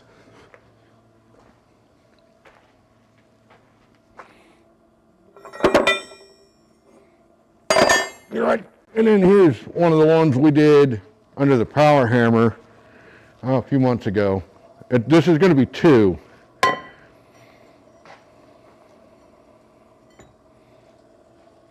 We left it intact on this bar because it's easier to hold on to intact like that versus cutting it off. Then you don't, how are you going to hold, because you got to do other stuff with this. Well, you can weld something to the ends once you're done, but we're going to forge a horn on this end, and then when we get that done, we'll punch and or drill drill with a 13/16 bit, and then open this up to 1-inch square on both sides. And the reason we've left it intact is, again, because once you cut this off, now you got this big taper you got to try to figure out how to hold on to, and that's not fun. The other option is to weld a handle to the back end, but then you got to cut that off and then grind that off, and it's just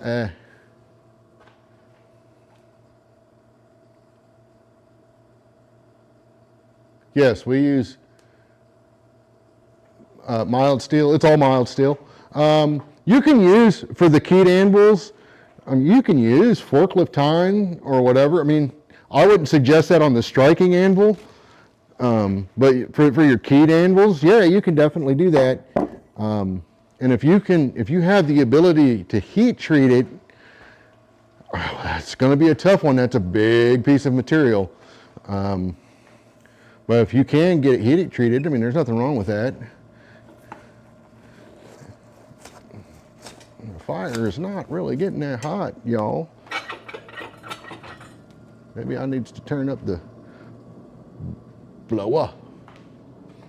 But yeah, you can use forklift tine. There are places that will heat treat by the pound. I don't know what the prices are, but you can get that done and get it heat treated. Nothing wrong with that. There's a couple of reasons we don't do it. The biggest one is we tend to take these to places, take them around, and let people use them. I would much rather somebody beat the shit out of a mild steel anvil than they beat the shit out of my, quote unquote good anvil. And then having to fix that is a pain in the ass. Fixing this is easy peasy. You can usually peen minor dings out. And if it's a major ding, you just grind it back a little bit, hollow it out a little bit more, and then fill it out with weld, and then just go back over it and fill, and then problem solved. And I plan to take the scale off. The easiest way is soak it in sodium bisulfate or vinegar. Honestly, I don't worry about it. I ground the top. Actually, I didn't grind the top. I did later, but I put this in my mill and used a fly cutter and went across it. And then from there, I just kind of ground what I wanted on it.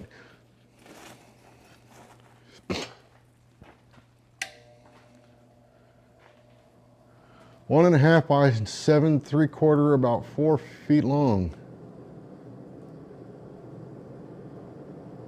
Oh.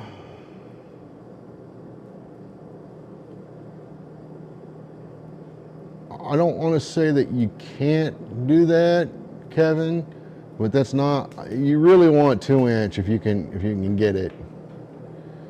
If you're going to use 1.5 inch, then definitely go for if you can find a 1-inch base plate for it to mount it, to weld it to, that would be better. But 2-inch would be ideal. Anywhere from 2 to 3. I'm not a big fan of the 3. But some buddies use them. I like 2 1/4 to 2 1/2.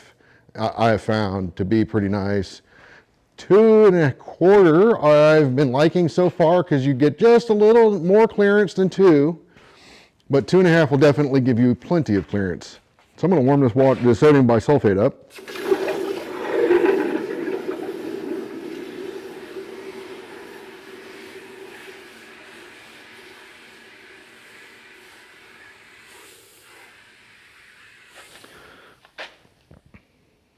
So I would say that's warmed up. It appears to be steaming.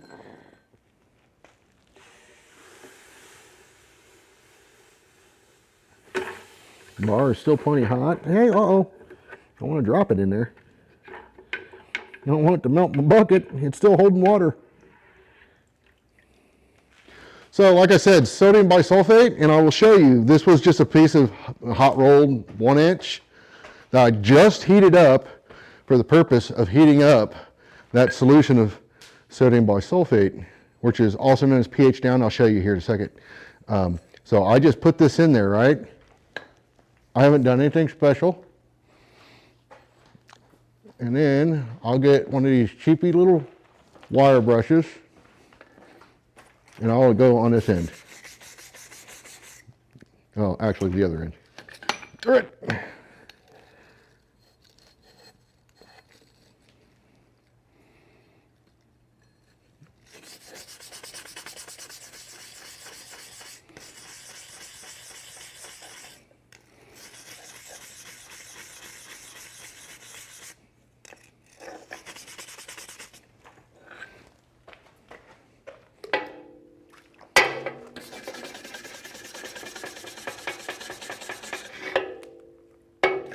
And all I did essentially quench this in there. I didn't let it soak. For steel like this, I would usually set it in there for about, I don't know, half an hour to an hour.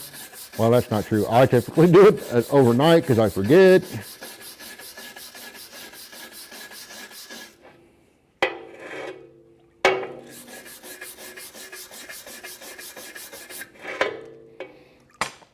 So there you go. I don't know how well this is going to show, but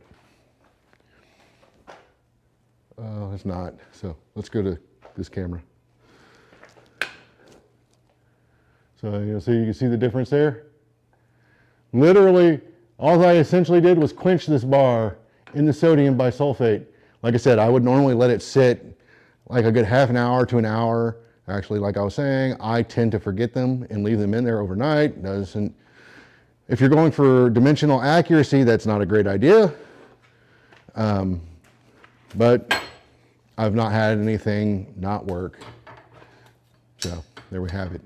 If you use 1.5, make sure you have proper hammer eye tongs or they will hit the striking anvil base plate. Yeah, there is definitely that. That's a good point, Jot. So I'm going to take this piece of copper over there.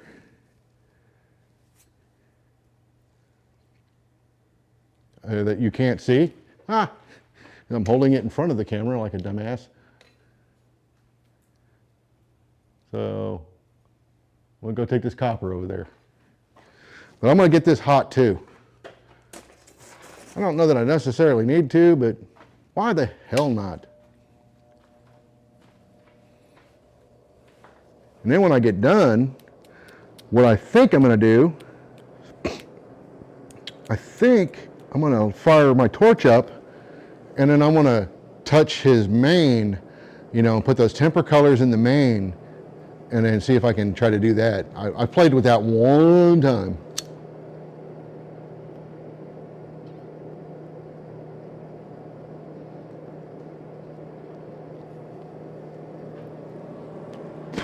Yeah, so the ideal size for a striking anvil is 2-inch thick plate,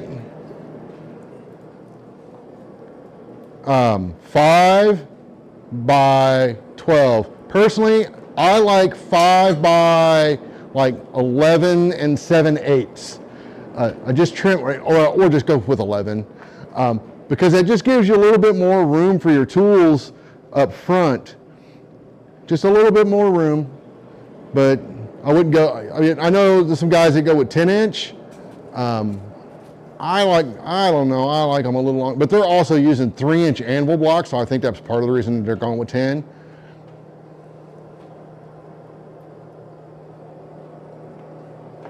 That's a good point, Brian. Yeah, you use that 1.5-inch for your actual anvil. So there we go. That got way hotter than it needed to be. But you know what? I'll cool it off.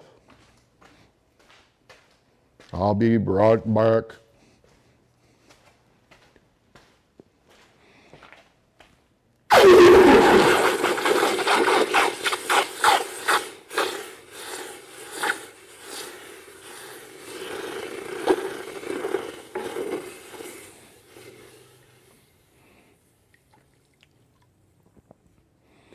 So you guys will appreciate this, I suppose. I just quenched it off in there. I'm just trying to get it cool now at this point. But, yeah, baby. That's all I did. Sodium bisulfate, aka pH down. And let's show you the results. Look at that sexy thing.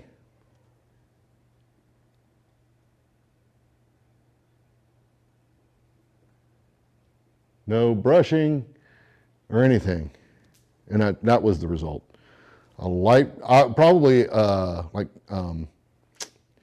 really fine Scotch-Brite. I don't remember what color that is. It's not, is it the blue one? I don't know. I think the red one is the more abrasive one. But anyways, there's that.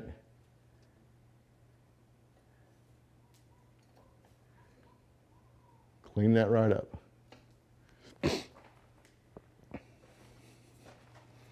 And I'll show you guys the material or the mixture of. That's a 5-gallon bucket with probably way more than I really needed, but I tend to mix it really strong. But it's a 5-gallon bucket of water, clean water. Well, it was clean. Clean water. Mix it up warm, the best way. This stuff will dissolve. And I used about half a bag of this stuff. Well, you can't really see it, so let me go. Boom. Of this stuff. So it's Clorox Pool and Spa pH down. You can get this at like Walmart. You can get it at most big box stores that have pool supplies, pool supply shops. They'll have something similar to this. It might not be the Clorox brand. The thing you want to look for is the active ingredients or total ingredients. So principal functioning agent, sodium bisulfate, 93.2%. I think you can get in this a high concentration as well. I think I got some from Menards that had a higher concentration than that. And like I said, I don't necessarily think you need to use as much as I do. I just did it one day and was like, well, that seems to work.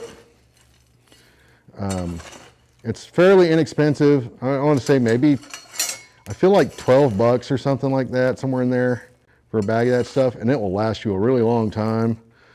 I have a big, I don't know what it is, let's say a 10-gallon drum, the poly, whatever, the UMHW.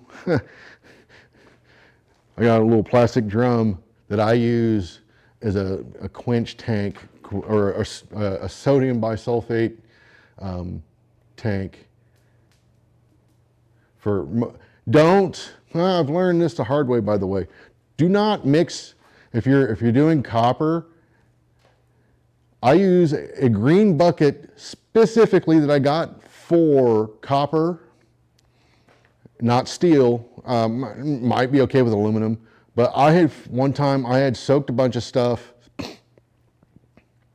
from steel in one that I'd used on copper a few times, and I had noticed there was it wasn't like anything amazing, but I could see some remnants of copper in the steel, like a glint or something. It was really weird. But yeah, the Striking Anvil King is on here. So if you guys have got questions about those, I would hit mine up. Personally, I like 2 1/4 to 2.5 inch. 5x11 is what I find I really like, and I can't because it weighs 300 freaking pounds. I have one right there, and it provides a bigger lip up front and on the back. You want this lip, right? So I don't know, you can see like this, quote unquote, the shelf here, and then there's a lip here. This one is 5x12. But see, it provides a little bit more up here for your tools to rest on in the rack. And it gives a little extra clearance.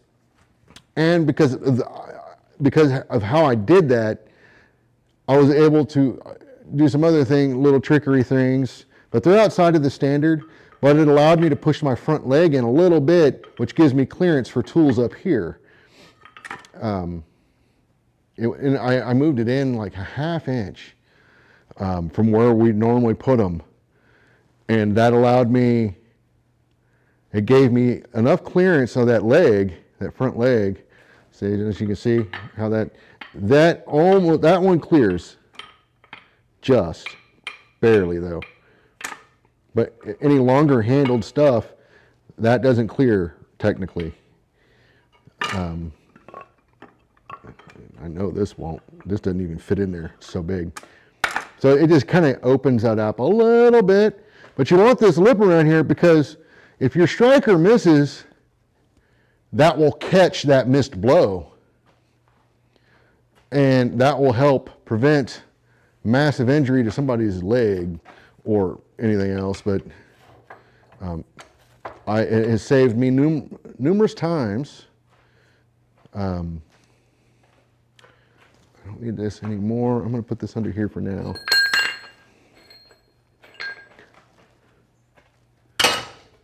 And then I'm going to get my blower going again. But yeah, it's a thing, you know, to think about. I see a lot of guys that for whatever reason they decide they want to skip that base plate. I don't know what compels people to do that because it makes the footprint so narrow, so it's very unstable, which would be fine on concrete, but on dirt, But I like having that base plate there as a safety function. In fact, I don't refer to it as a base plate. I always tell people that's a safety plate. That is there for your safety. And then you can put tool racks on it like I've got here. I don't know how well you can see these on the camera. I'll try. Let's see. But yeah, so you can't really see, but like this one here, if you leave enough gap here, it allows you to do something like that and put your rasp up there. I will often, I've noticed, I've been doing this lately. Out of there. Gives me a place to put that. And it's less likely to fall on the ground. So, I don't know about crazy, but I definitely want to try something. I found a big chunk of stainless.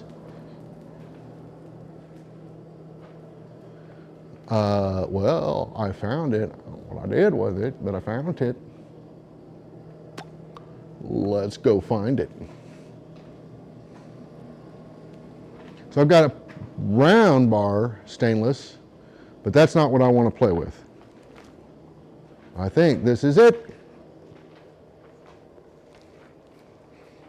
This is it. So I've got this flat bar of stainless. I found this today.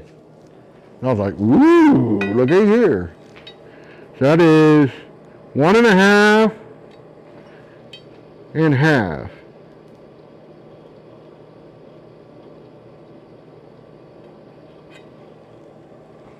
And it is stainless, but I want to make sure the end I'm using is this end. And the reason for that is because this end is not stamped, where the other one is stamped. It's got SS for stainless steel, not some Nazi shit. But it's stamped as stainless steel on the end of this. And I thought, man, that could be cool to make that spatula from, or try to. But I'm not going to do that right now because I want to get some tooling for that I want to do with this. There's a couple things I want to do with this. But I think it's going to be fun. I might save this though for next week though. We'll see. We'll see. I don't think that's any kind of crazy forging. I don't know what crazy forging is. We've done some fun things that most people don't typically do. Let me turn this down for a minute. always try to have a little kind of fun in the shop when I can. But sometimes you just got to get the thing done that you've been talking about doing, like that anvil block, right? I've been talking about that for a while. Another thing is a hardy stem for my V-swage. I made one. I did make one, Brian. I did make one. What did I do with that thing? I just realized this microphone is like stuffed in my beard, so every time I move, I guess it's probably going. Sorry. I didn't think about that when I put it on. So anyways, I made a hardy stem, but I don't think it's mild steel. I think I don't know what it is, but it's strange. Like, it's not, I feel like it might be some kind of stainless. I tried to center punch it, and it did leave a mark, but it also killed my center punch in the process. So the reason I'm not, can you guys see this? I'll put it on other camera so you can actually see it. So the reason I'm not using this one for the V-swage anyways, the reason I'm not going to use this for the V-swage is because I didn't think about this until after I had done it. I would prefer this hardy shank to be a bit longer. Maybe not this, but maybe 2 inches longer. And here's why. On my stuff, this is fine. This length, I don't know what that length is, 5 inches or something are in there. Yeah, right at 5 inches. So for all of my anvils, this length is fine, right? So if I put it in, it's going to get slotted to accept a key. So it'll fit on a 2-inch, no problem, see? Or at least on this anvil, it would fit. And then if I come over to my 2 1/4 inch striking anvil, and if I run this all the way down where it would be, I still got room. If I bring this over to my Holland anvil, which is closer to 3 inches, it will fit. Like, I would be able to put a key on it. So for all of my things, it would work. I think for most London pattern anvils, it would work. So maybe I do go with this one. I don't know. I would just feel better if this was like maybe just another inch. But the reason being, I'm going to put a slot in here, probably about an inch from the top here, maybe not even an inch, 3/4 of an inch, and then about 3/4 of an inch from the bottom, maybe half an inch, I don't know. But I'm going to slot it all the way down, so that way, no matter if I'm on a 2-inch or 3-inch or whatever, I can run a key in this and then lock that swage block down so it's not moving around on me. I do not like jiggly tools. They just really annoy me. So proof's in the pudding. Brian, I did make one. I was what's the part that sucks is I was very happy with this. But if I did it once, I can do it twice, right? I made another one it was definitely mild steel, but I goofed in the tenon. Let's flip this right this way. The tenon was a little too small, which I could fix, right? So here's you guys can't see this. So let me go back to the other camera so you can see it. So as you see, that fits in there, and it sits flat in there. I learned a trick all on my own once. I'm sure this is nothing new to some people, but I learned this trick all on my own once on making sure that these sit nice and flat in the hole that they're meant for. And my trick for that is, one, it's best to just forge this flat. But that's not always possible, right? It is, but you just always don't want to. But this one fits really good though. In fact, I'll show you the fillet around the base. I don't know how well that's coming through. There's a fillet right in the base there. I don't know, I'll come over here and see if I can show that off, but I don't know if you can see it, but trust me, it's there. That fillet is from the countersunk hole on this block, and it has it on both sides. But this was the one yeah, you can tell, this is the one I was working this on. Was working this on the striking anvil, actually. So what I did is I got it hot, and then dropped it in the hole, and just, you know, boom, boom, boom, and just kept it moving. So that fillet conforms to this hole here. So as far as getting it nice and flat, if you're struggling with that, because I used to, so if you're struggling with that, what you can do is countersink the hole that it is going into really heavily, and a lot of times it'll allow that to sit down in there better. And then when you get it hot, you know, then you can get this end hot and then forge it into that hole. Don't get the whole thing hot, just right here, and keep it moving, and that will help it get seated. I figured that out on my own once because I was struggling, like I was saying, one time trying to do that, and I just figured it out. I don't even remember how I figured that out.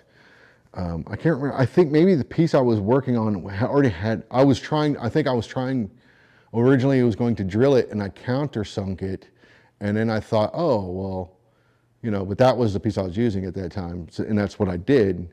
And then I was like, wait, hey, look how flat, that sits really flat. Holy crap. It wasn't from my forging, let me tell you. What cigar that is? This is a Cuba Libre. Not sponsored. Could be, guys. If y'all wanted to sponsor Rob, you know, give me a call. I love these cigars. They're relatively cheap. They're not cheap cigars, inexpensive, but they're not bottom of the barrel either. Like, I mean, and their price, you can catch them on sale for like $50 a bundle for 20 or 25. I think it's 25. But normally I think they're around $70 for a bundle, which is still half the price of like a, you know, a cheaper high-end brand box.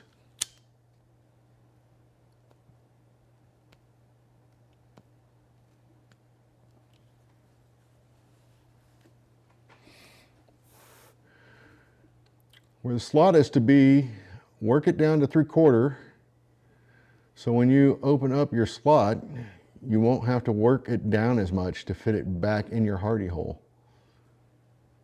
Well, I will definitely keep that in mind for the other one that I'm going to make longer, Brian. That one, this one here, which I'm probably just going to use for something else. This one here, I'm going to cheat because I want to play with my mill. But so I'll probably just mill the slot on this one. But the other one, yes, that's a good idea, and I will definitely keep that in mind. But I want to figure out what this material is. Ultimately, I do not believe it's mild. It has this weird look to it. There's scale, but it's not like, in fact, where it's gone through things a few times, it's really shiny, which is strange. to me. I mean, yes, you can scuff it up and see the shine or whatever, but it's just very, I don't know. And that's what bugs me about this the most, is I don't know that it's mild. So I've got that piece that I was using earlier to heat up the sodium bisulfate. So this is what I'm going to make that stem from. And this will give me plenty of length. The only thing I want to be sure I don't do is make it so long that it won't fit on anvils.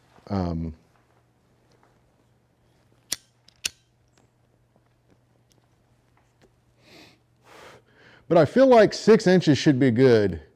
That's what she said. Hey, Jeff. But I feel like a 6-inch long shank should be fine. Because like I said, it's at 5 inches right now, and it would fit everything in my shop, which ultimately is what I care about. The only thing, I guess I could get a piece of 3-inch, or another piece of inch. Oh, I got one right here, actually. Let's go find out together. If I put this on a striking anvil that has no stuff on it, how does this go through? Let me go check that real quick. Like, how much is exposed at the bottom?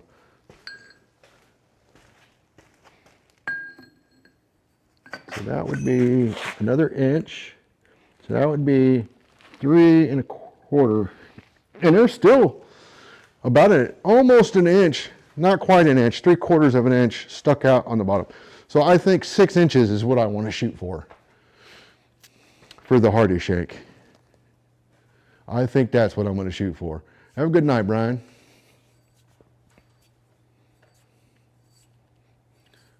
Are you talking to Kevin? Say, wow. I don't know Brian be going to bed at 8:30, 9 o'clock, I guess his time. Me, early.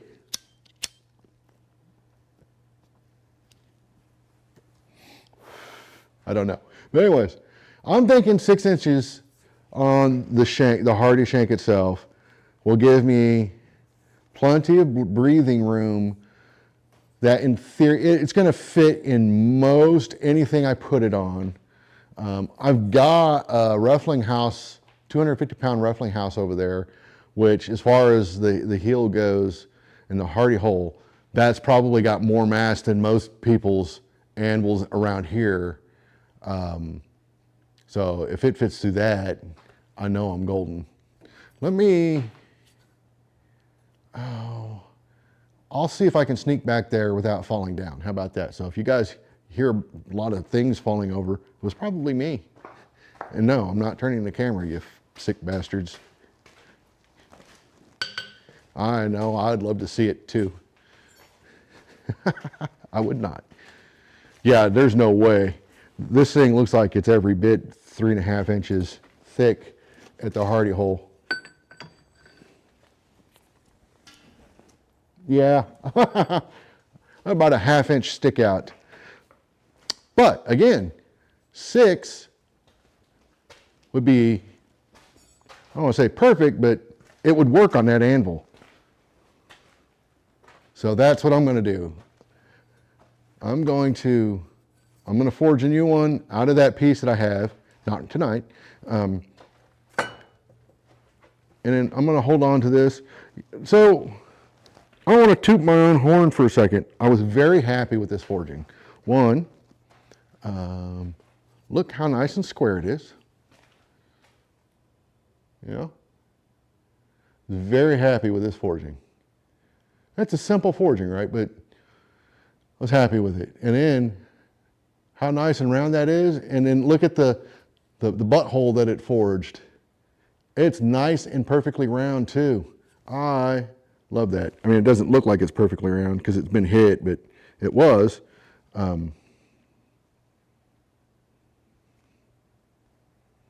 Just very happy with this. And this is way longer than it needs to be. So what I might do when I go to cut this off, I might quench the piece that got cut off and see what happens to it. Yeah. I do not always, I strive, I don't always get there, but I typically strive to make things look nice and well forged. And what's really funny about that, as simple as it is, right? As simple as it is. Like the week or two leading up to forging that, I'd done some stuff out in the shop and worked on some stuff, and it just felt like I had failure after failure after failure, or things just didn't come out the way I wanted them to. I won't necessarily say that they're failures, I just wasn't happy with them. Like I was mostly disgusted with a lot of them.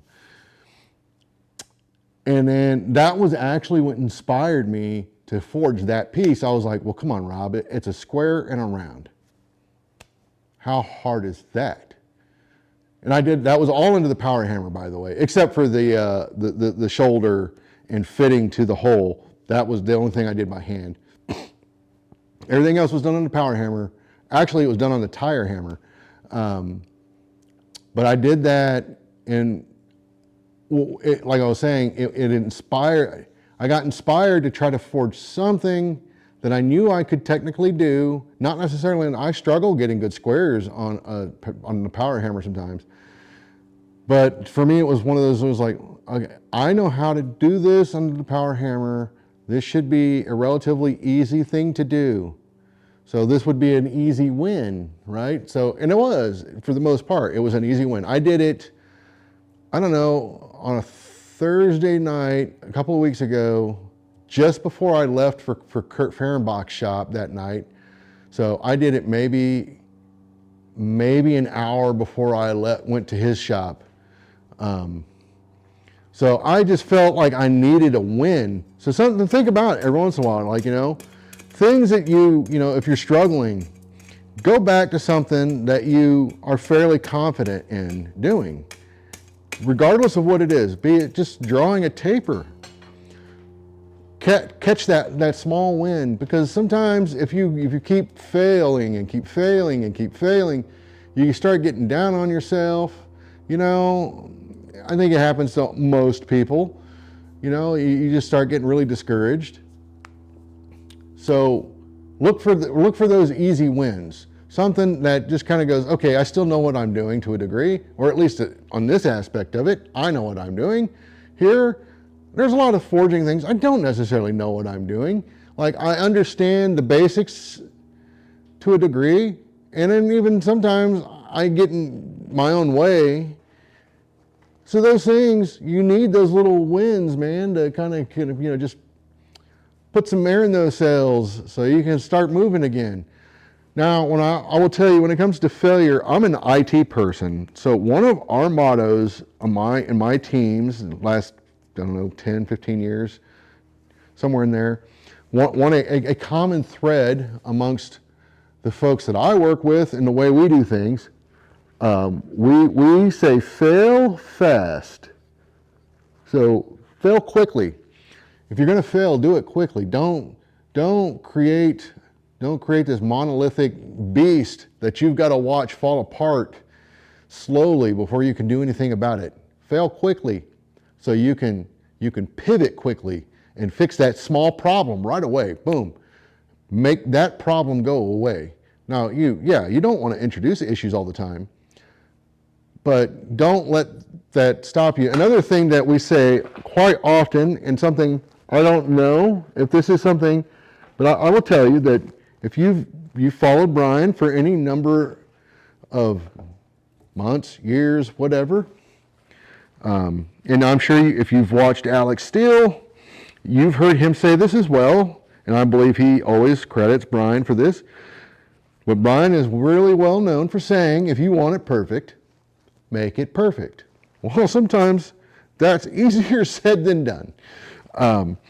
But there's some truth to it, right? If you want it perfect, make it perfect. But now this, I will take you back to something that we say quite often, with my teams, And I don't know that I've ever heard anybody say this before in the blacksmithing world, but let's throw this out there. Because this is an IT thing now. Don't let perfect get in the way of good, right? Does it do the thing? Is it good? Right on. Make the next one better. So don't let perfect stand in the way of good, right? You know what I'm saying? You gotta know thyself, right? Yes, we all want to make well, maybe not all of us, but most of us want to forge something as perfect as we possibly can. That's one of the things I love about blacksmithing is it's almost chasing the dragon, right? I feel like that I don't know that I'll ever forge anything perfect. But damn it, I'll sure try. And I will be happy with certain things. But I always try to be very truthful with myself, right? Let's go back to that hardy shank that I'm so proud of, right? It's not perfect, but damn is it close. And I would not throw this out. Why is it not perfect? Well, let's look at something real quick. Yeah, or good enough for this crowd, definitely. So I don't know if it's going to show up on the big camera. So I'll try to show you here, right here. See that line? It's hard to see. There's a chop mark right there. Boy, did that ever piss me off. I was so annoyed with that. And another thing, there's this cold shut right here. It's very, very, very, very small to see. It's hard to see it. You guys might not even see it. I don't know. But it's there. Yeah, you might be able to see it there. That also bummed me out. But you know what? This will do the thing. And once it's on a tool, and it's always going to be in here, ain't nobody going to ever see that. That's a damn good hardy shank. So here's what I'm going to. I don't know that I'm going to succeed, but my goal is to forge another one of these, just as good or better, hopefully better,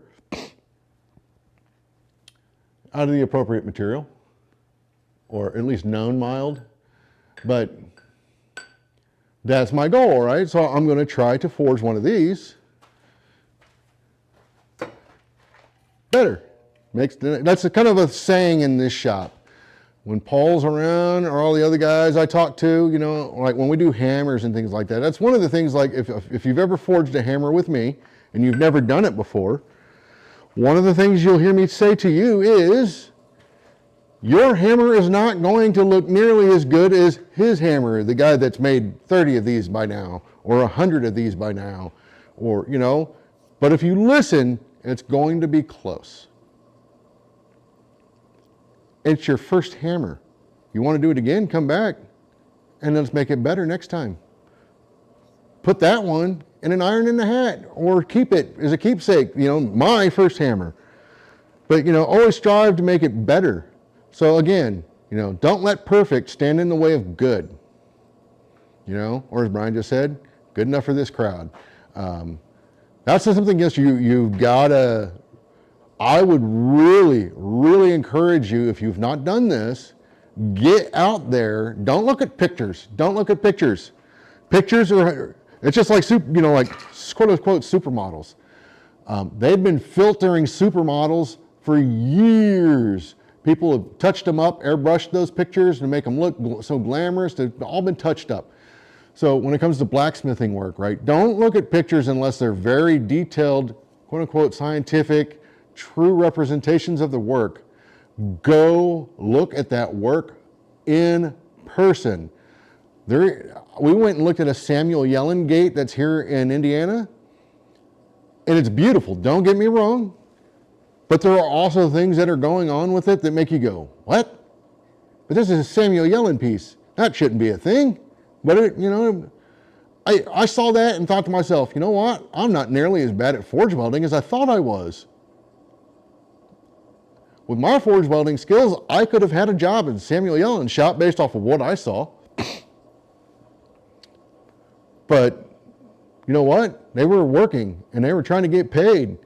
They weren't going to let perfection stand in the way of good. And that's not something that most, your average Joe, would ever have noticed.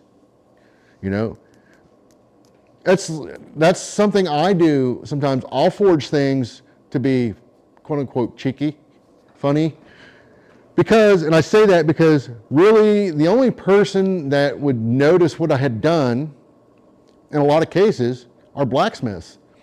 You know, and not just blacksmiths, but blacksmiths that had been at it for a minute. You know, it might take a newer guy to go, what is going on there? You know, I don't see it. I don't know if I have one here. I have something kind of cool here. It's not that cool in this particular case, but this hook,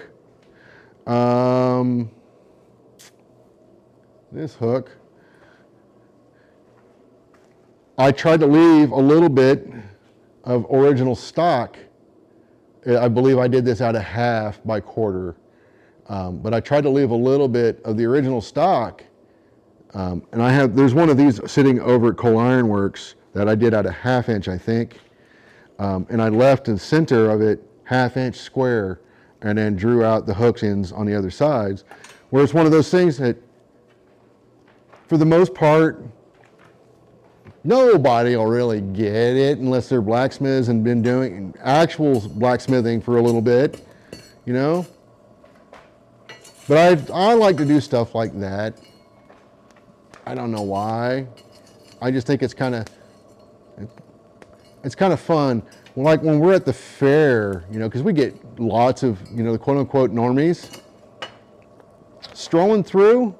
And they'll ask questions, but one of the things that, you know, we'll always get 1 or 2 machinists a week, easily. Talk about this, that, or the other. But I always like to point out, oh yeah, well, here's something you can't do on a machine. You can't. Not without taking a ginormous piece of material to start with and then whittling it down from there. You know, there's just certain things you just can't do, you know? Easily. I'm not saying that you can't do it, but like I can pass a piece of 1/2 inch through a piece of 1/2 inch bar and it won't take me 3 days to get there.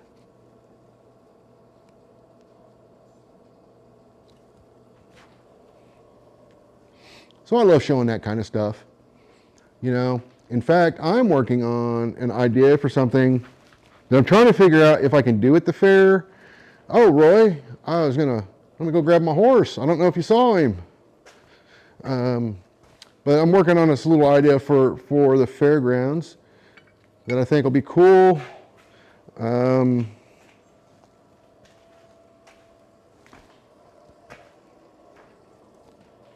Let's see, can you see? Now let's go back to the animal cam again for detailed stuff. I think that's the best.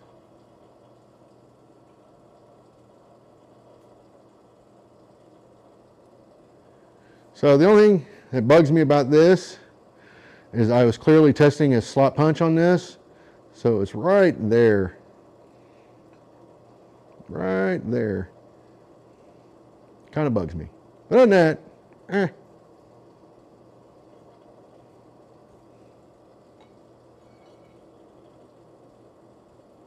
And I didn't tilt his head down. I should have done that. But I was flip-flopping, and I should have just tilted it, because at least then, if I needed to go more, it wouldn't. If I try to do that now, it's gonna cause a weird slope in this chisel mark that I don't care for. So I'm just gonna avoid that. But overall, I'm somewhat happy. I think I went too far here, but overall, I think that's a good looking horse, and it doesn't look mad. I have a tendency forging mad looking horses.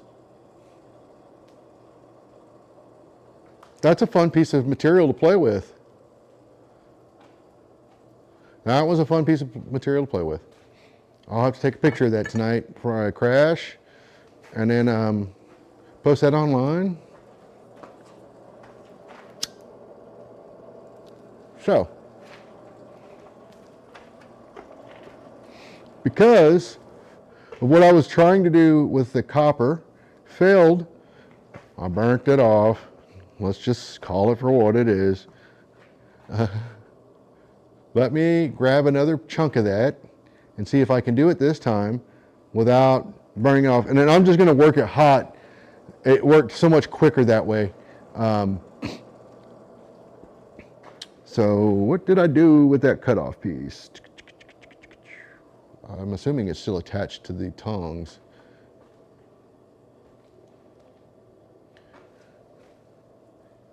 No, that's my touch mark. No idea what I did with it. Hey y'all, did anybody see what I did with that?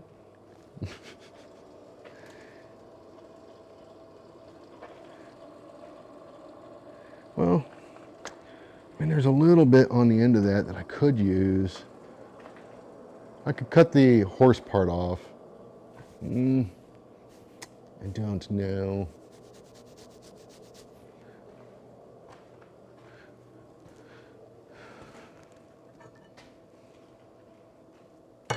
Nah. Why do that when I've got a much bigger piece I can use and cut? Or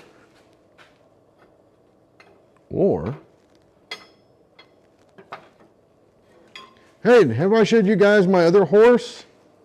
I did. Hang on, I'll show you. I'll show you. Let me get him hot real quick. This is the one. I'm going to put Brian Brazil out of business with this horse, y'all. You'll see. You'll see.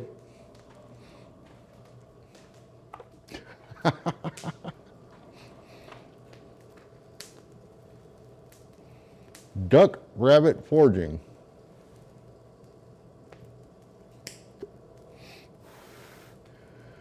Damn, you got some big names in chat, bro.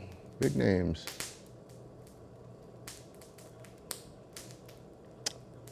Cross-centered ironworks, Roy Adams. Yep. I've taken some classes from Roy, and then I would say Brian is probably the closest thing to a blacksmithing mentor I have. I mean, he's taught me probably 90% of everything I think I know. I don't always execute it correctly, but I've gotten there. I've been working on it. I'm a work in progress. But I will say that without meeting Brian, I would still be trying to make nails or something dumb. Not that there's anything wrong with making nails, but 6 years in, I know duck, I figure I can just hang out and wait till some talent rubs off. Duck rabbit forging. I feel like I know that name, but I can't think of why or where. Are you in the UK?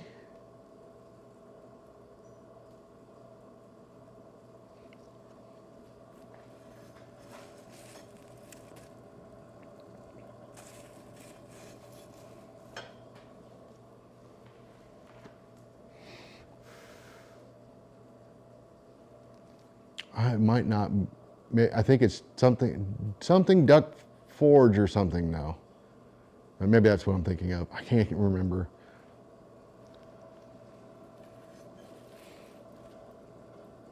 All right, y'all. Brace yourselves for this. I'm telling you, this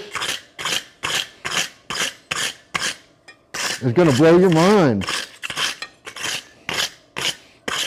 I did this in one heat.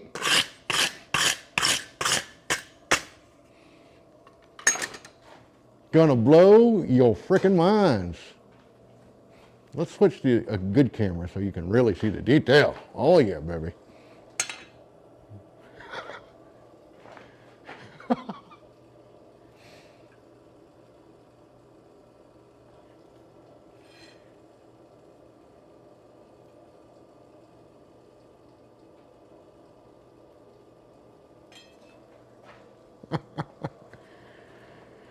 Oh, I kill me sometimes. So I'm gonna cut that off. We had over at, while I'm dropping names, y'all. While I was over at Kurt Fehrenbach's shop, Kurt had picked up a batch of tools that used to belong to Steve Parker when he worked at this Ford shop up near Chicago, I think. And in that batch was a horse head die. Let me go grab it. And for whatever reason, Kurt felt compelled to give it to me. I think he told me something about stop doing them by hand. Just use this from now on. So he gave me this thing. So obviously, I had to use it at least once, right? Here, let me switch to the camera again. One heat closed. No, it's technically an open die, but we've actually joked about making a closed die version. So it's stamped, you basically get the impression on both sides. But yeah, it's really hard to see the detail in it, but there we go. A little better view, I guess.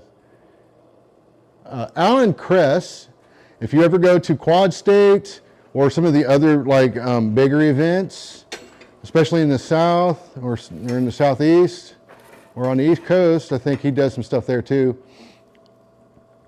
But Alan Kress will often have a booth set up, and he sells a variety of those open dies, like various animal impressions that you can grab. And I want to say he sells them relatively inexpensively. Where the hell did my hammer go? Oh. All right, let me cut this off. I wasted the heat looking for my hammer.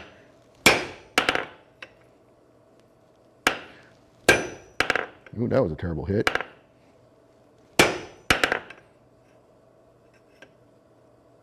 Yeah, right there.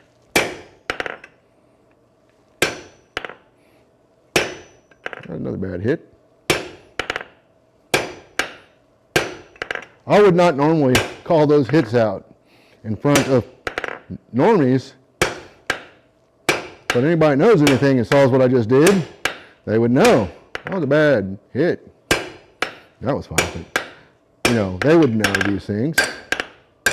So there's no need trying to hide those kinds of mistakes. Just call them out, in my opinion.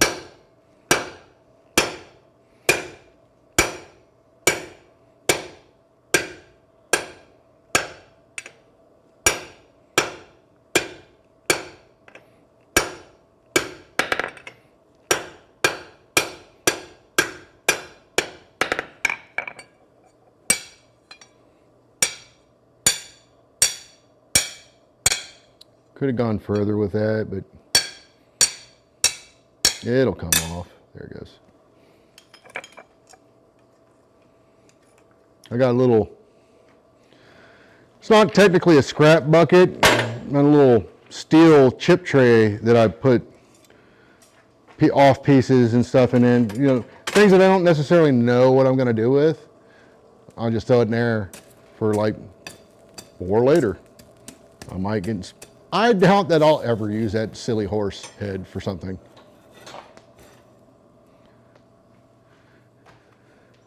Hey, Paul.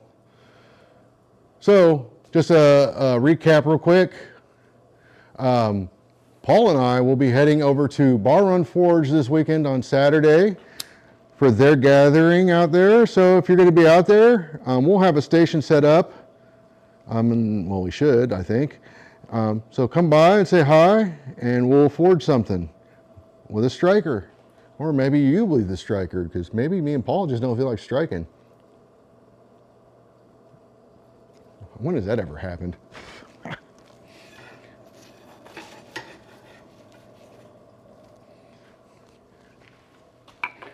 But we might give you a chance to play.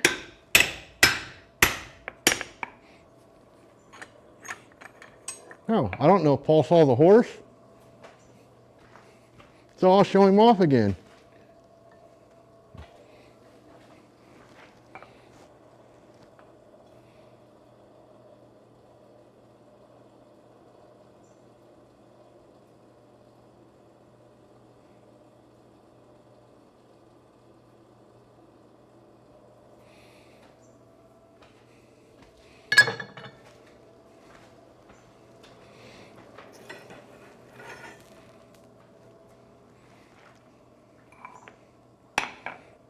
Let's see how fast I can screw this up, guys.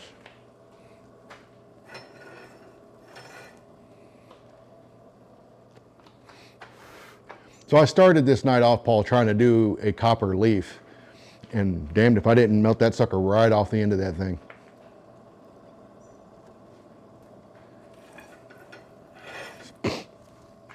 I have the offcut over here somewhere.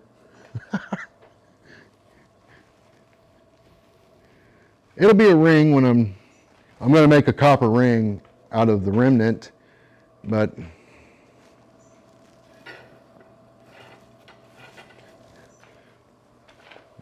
there it is. So yeah, right off, and then couldn't find it. Hey, maybe I'll get lucky and it'll consolidate all that clinker into one big mass for me.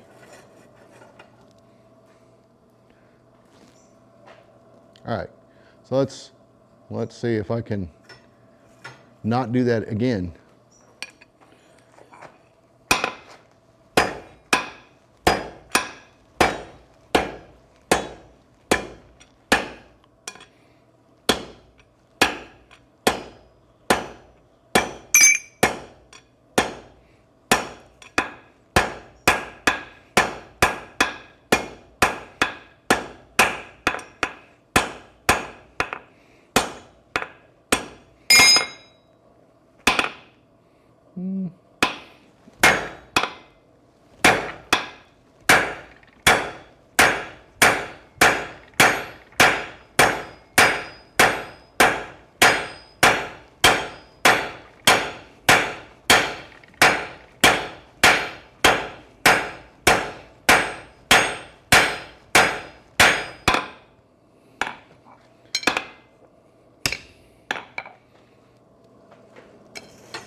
All right,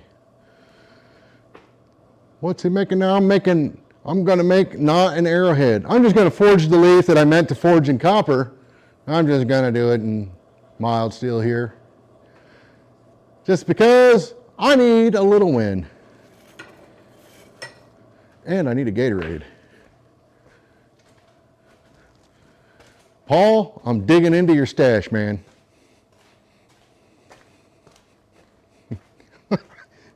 I am digging into the stash.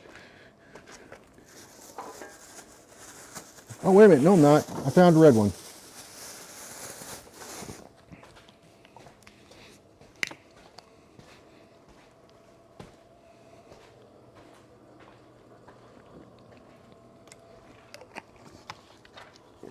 All right. All is right with the world now. Okay.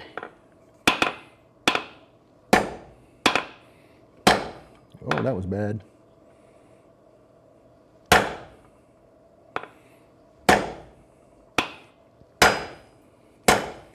There we go.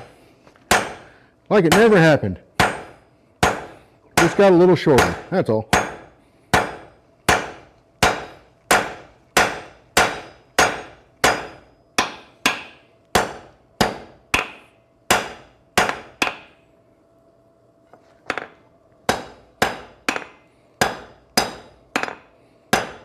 All right, look at that.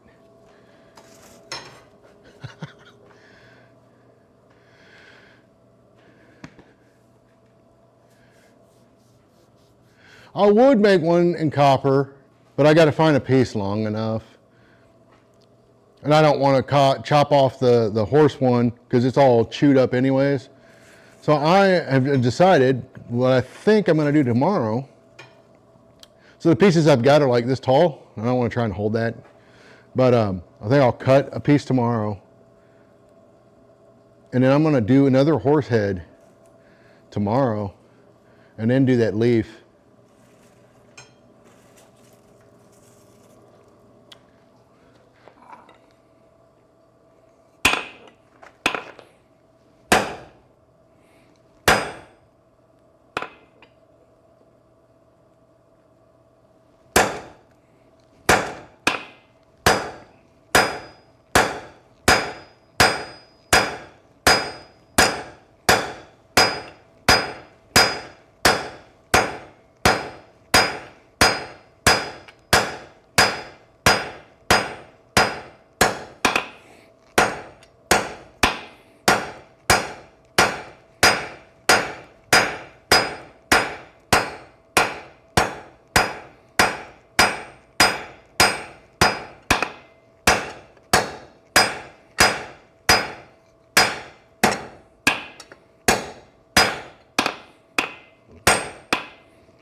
There we go. Mucho better. I was trying to, this is kind of funny. A couple weeks ago, I was trying to forge leaf, and I had this really dumb idea, and it was not working out. And I have no idea what compelled me to do what I was doing. I kind of knew better, but it was just one of those where it's like, sometimes you just got to see for yourself, right? And yeah, I was just, it was just dumb.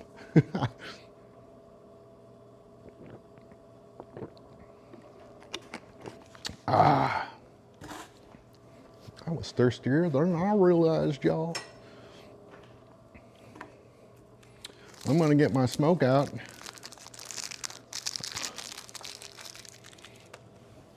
I don't want to get coal smoke poisoning. Gotta have my filter on.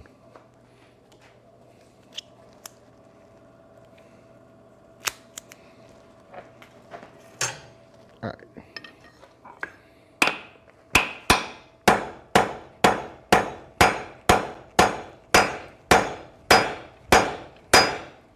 Whoop. Whoopsie.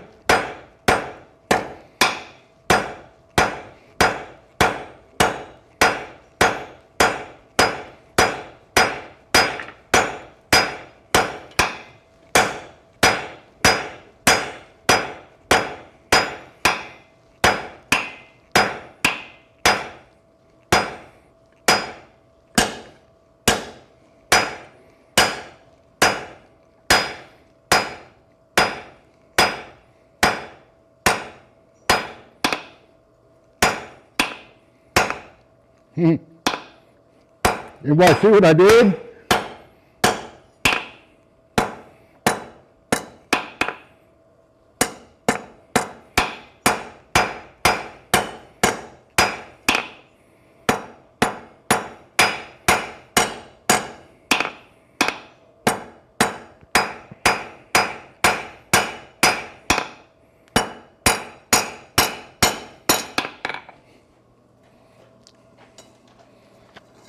Yeah, did anybody see what I did? When I said, whoopsie.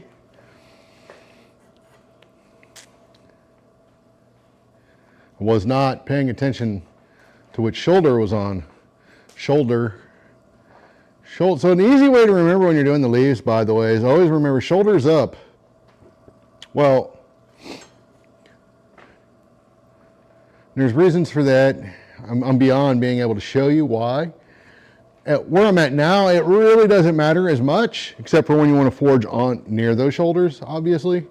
You don't want to, go banging them up.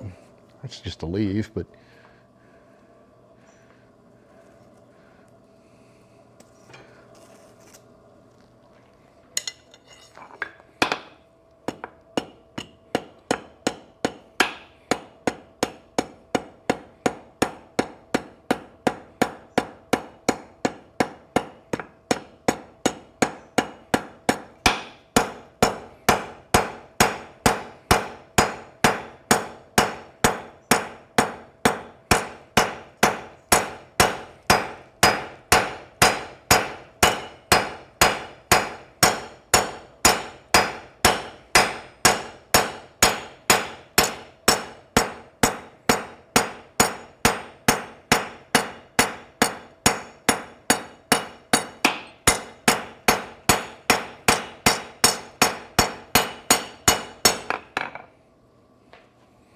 where I feel like I can get away with being lazy is not making that like perfectly smooth and round, you know. Make it organic, organic. Leave some dings in it. But yeah, you know, when you're not across the anvil, keeping those shoulders up it allows that piece to sit across the anvil flat and support your, you know, your ends, but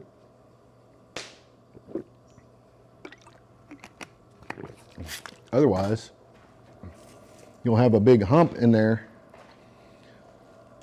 that you're just forging back and forth, and it's inevitably going to break.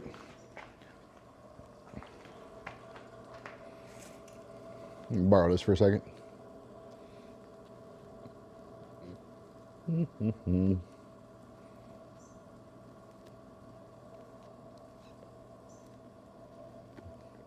Lighter.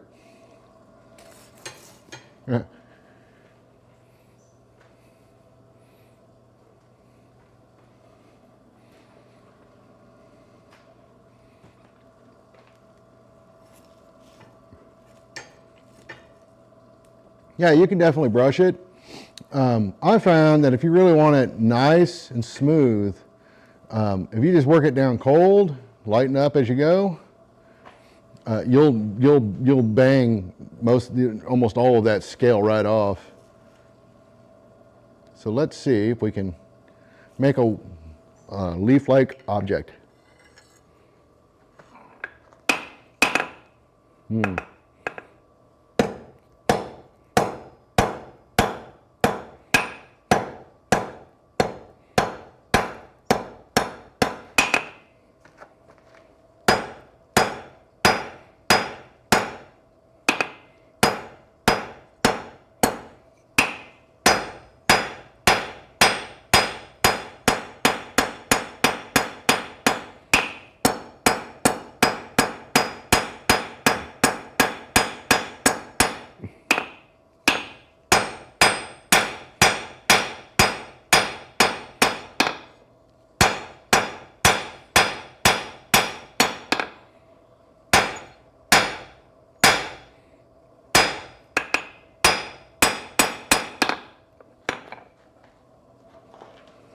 You know, I think I want that tapered a little more.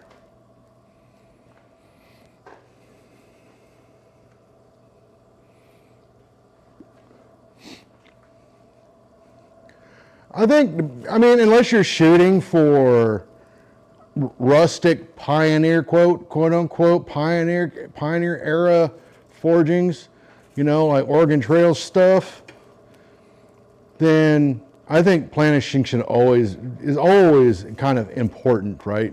Leaving big nasty hammer marks and stuff. I understand why it was done that way in the pioneer, and it's not even the pioneer's time on the trail. I get it, but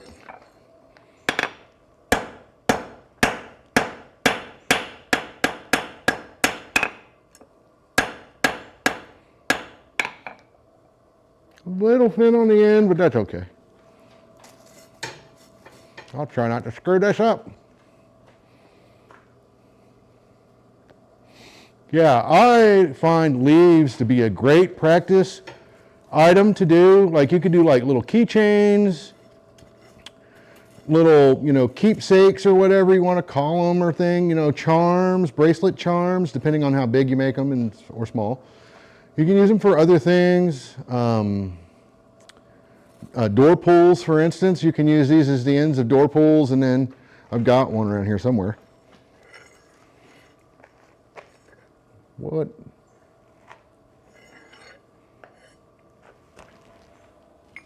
Well, I found my chisel.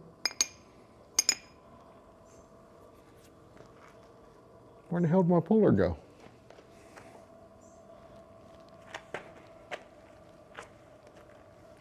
So much for that heat.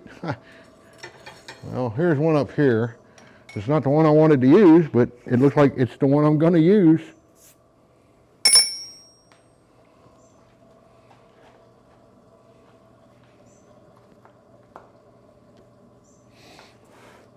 I concur.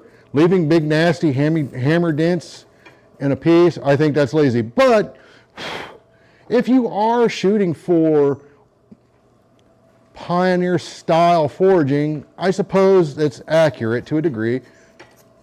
I still kind of go back, well, you've probably never heard this, but my belief is the reason you see that is most of those people on the trail weren't blacksmiths. They'd been around it. They might have been an apprentice or something. Why would a blacksmith working and making good money in the city would head out on the trail? Why would he do that? That makes no sense.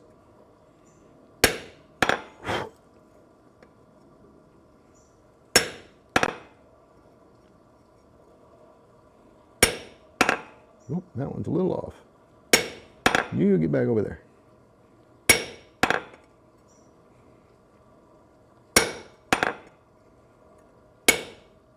I'm not going to touch the end until I get close because it's already so thin.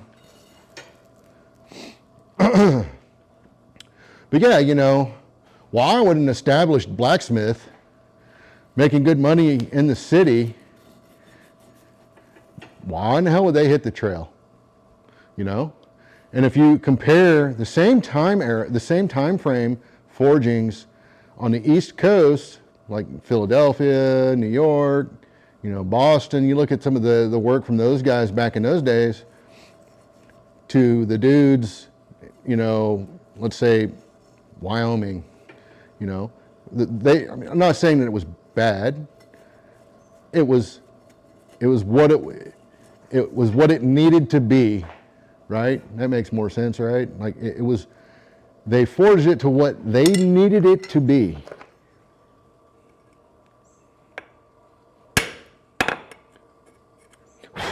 Not really quite deep enough to feel it so much. So I still got to kind of pay attention where I'm at. Better. So, yeah, see that one's wavering off the beaten path here. Get back on the trail there, buddy.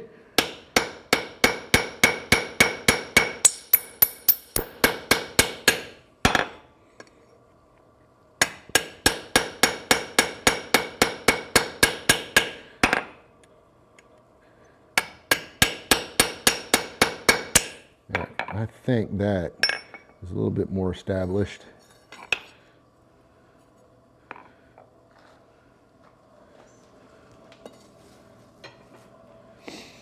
So yeah, the pioneer era stuff, I think that's why it tends to be beat up. It's because, you know, they're not the same dudes in New York or in Philadelphia, for instance, doing the same quality work, you know. You look at like the work at Colonial, Williamsburg, you know, they turn out really nice stuff, and it's rarely that I've ever seen it all beat up. You know, it's more. Now think about the time frame, right? That was technically earlier than pioneer times. So, in theory, work should have gotten better.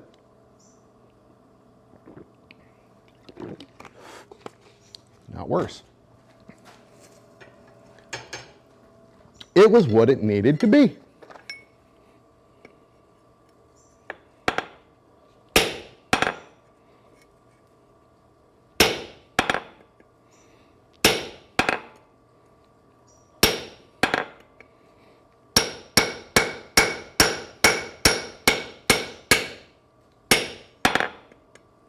Oh, that was a little off.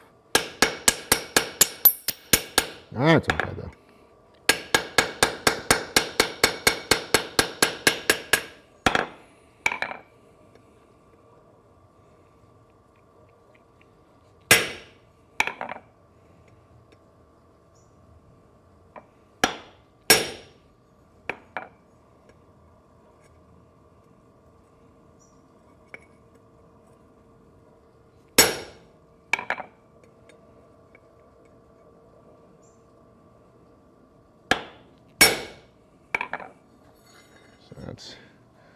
That's it. I don't know how well you can see that, but that's where it's at. Tell you, I'm about to go get a glove, but it's heating up my burn. That is a Rob Huff, Paul Kennedy / Jot Williford, Zach Rapatoni special. We forged this here in my shop. It's mild steel, 2-inch square. We forged with strikers, with sledgehammers. And I have we did 2 that night. And I can show you. Here's the other one. I haven't finished yet. But the forging is essentially, most of the forging's done. So it's just 2-inch square block that we forged the horns on with strikers. And then I slot punched this, and then the Hardy, slot punched it, and then drifted to 1-inch square, and then drilled the Pritchell hole. I probably will not slot punch this one. I don't know yet. I am undecided. Not that it was hard. I just wasn't, if I do, I have to make a different punch because the one we used was too big. So we weren't able to actually get that to a true 1 inch. It was slightly bigger. It's slightly bigger than 1 inch. With rounded walls, which I did not like.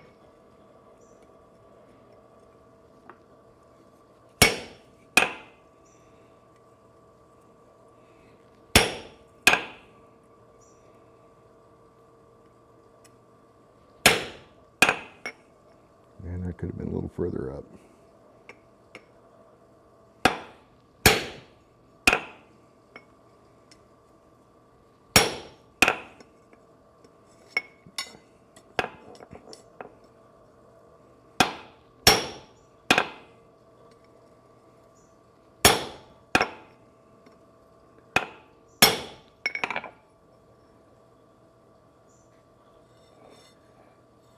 Okay, we're getting there. If I can just do this without burning the tip off, we'll be doing okay. You and your little kid arms. I have little kid arms? I've never heard that one before, but okay.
Getting there.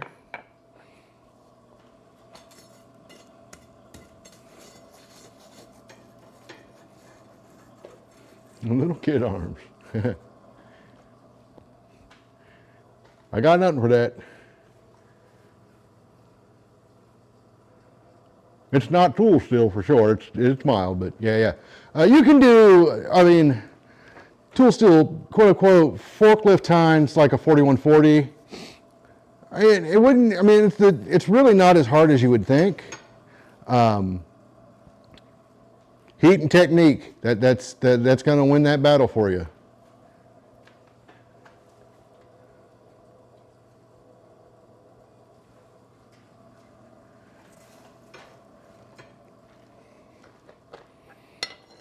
If you're going to try to bang on flats all day, you're going to lose that battle. Well, I guess that's one way to get bigger arms, though. Maybe that's what I should have done. Well, you guys can't see anyways because I didn't switch the camera.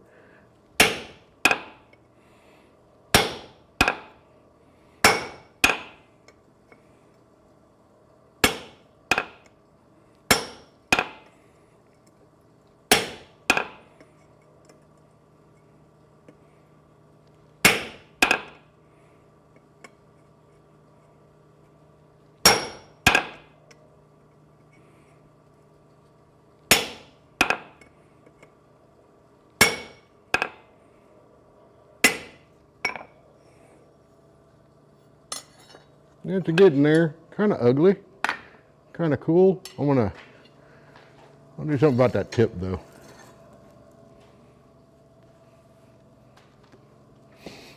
Well, yeah, we did 2 more under the 250. I don't know, a couple months ago. And then we haven't finished them because we're going to forge the other ends and do the same on the other side, so that we'll have 4 total, which will be, I think, enough. Well, 1, 2, yeah, 5. That'll be enough total for this shop. And then 1 goes to another young man that comes out here once in a while when he needs something, apparently. He doesn't come visiting the old man anymore. Like, I can't deal with that Rob guy. He's crazy.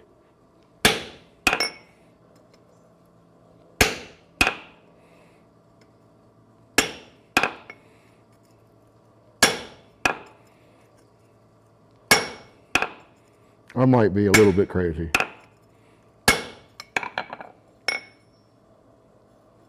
I don't want to split these ends because it's thin.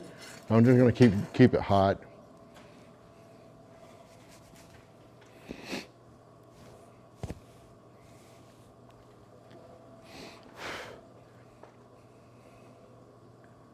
H13. Why on earth would you try to forge an anvil out of H13?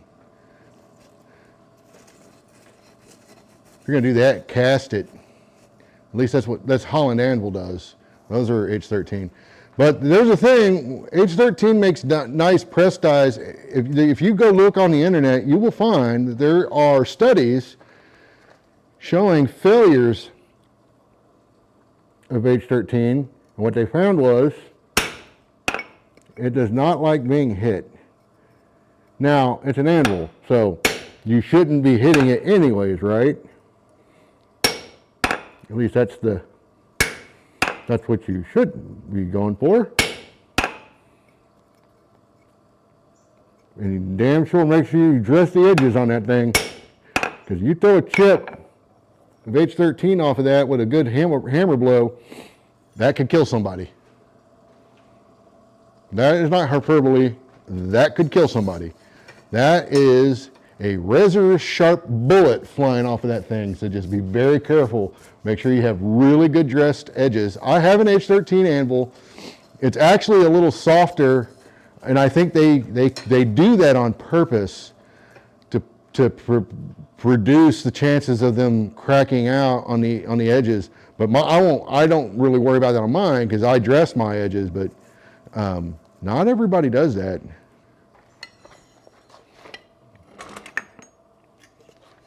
But yeah, if you got the means to do it though, yeah, go for it. I mean, I could do that here, but that's a pretty expensive anvil all of a sudden, at least for me. I don't have easy access to H13.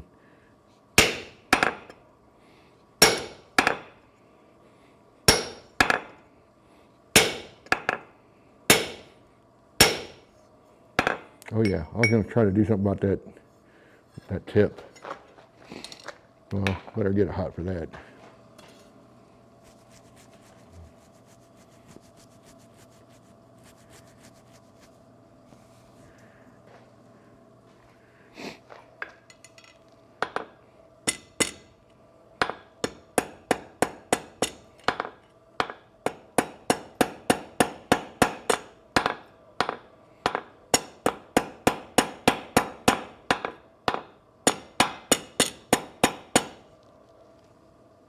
Better.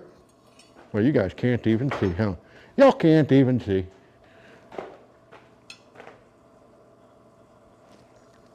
I'm going to take one more pass with a fuller down the center.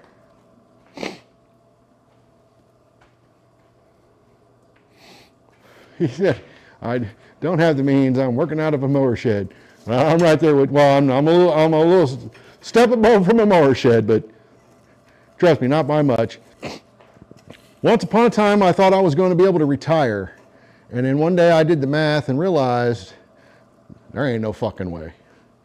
Not with what I had saved away. Weren't going to happen.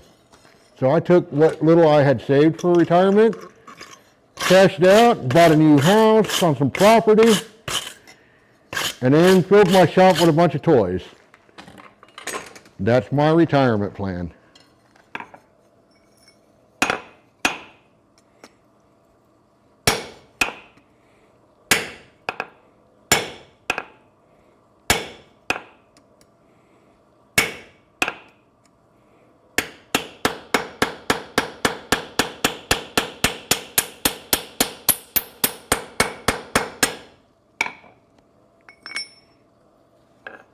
That's where we're at with that. Now I'm going to get her hot and take it over to the stump of doom and beat the ever-living shit out of it with a ball peen hammer. It's about the only time I use a ball peen hammer, so let me make sure one's over here.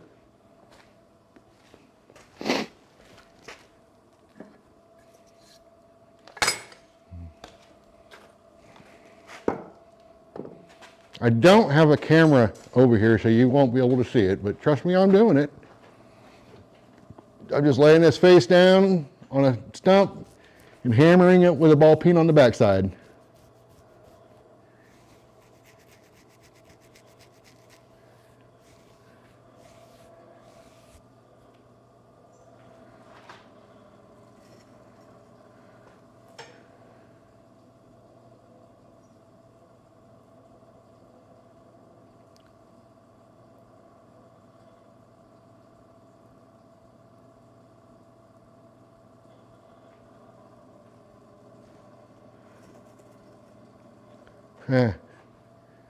This guy sounds like he needs to get out more, John.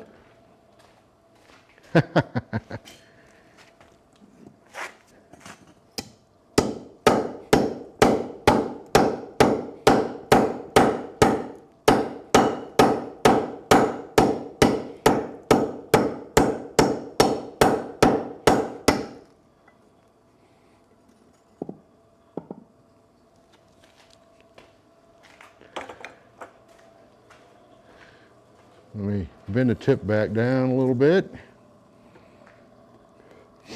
So once I get this finished up, I will take a quick second.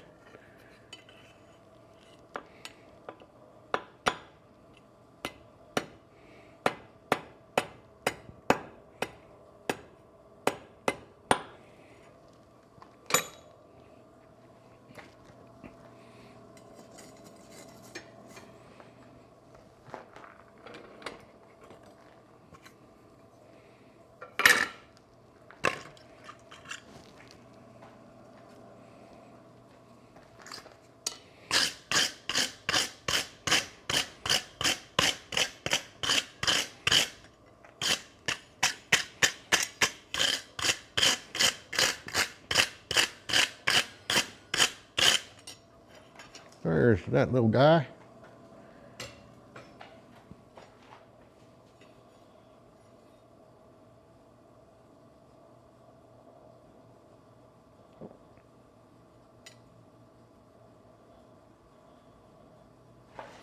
All right, so real quick,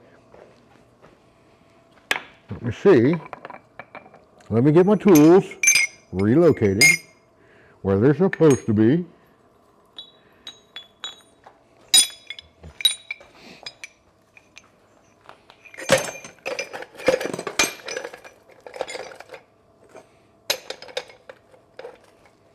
Okay.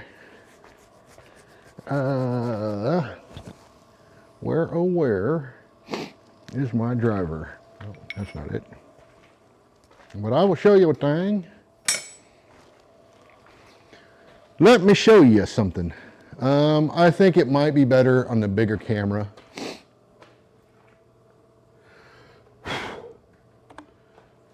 Oops, I don't know what, I pressed wrong buttons.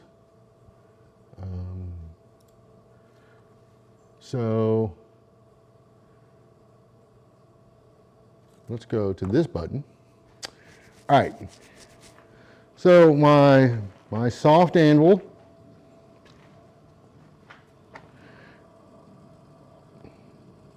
and again, I have nothing against a hardened anvil, but here's the thing, like I said, we travel pretty extensively around the country, and we promote the usage of our stations.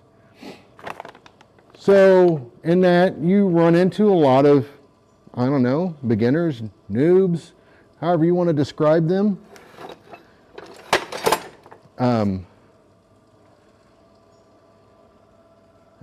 Oh, there it is.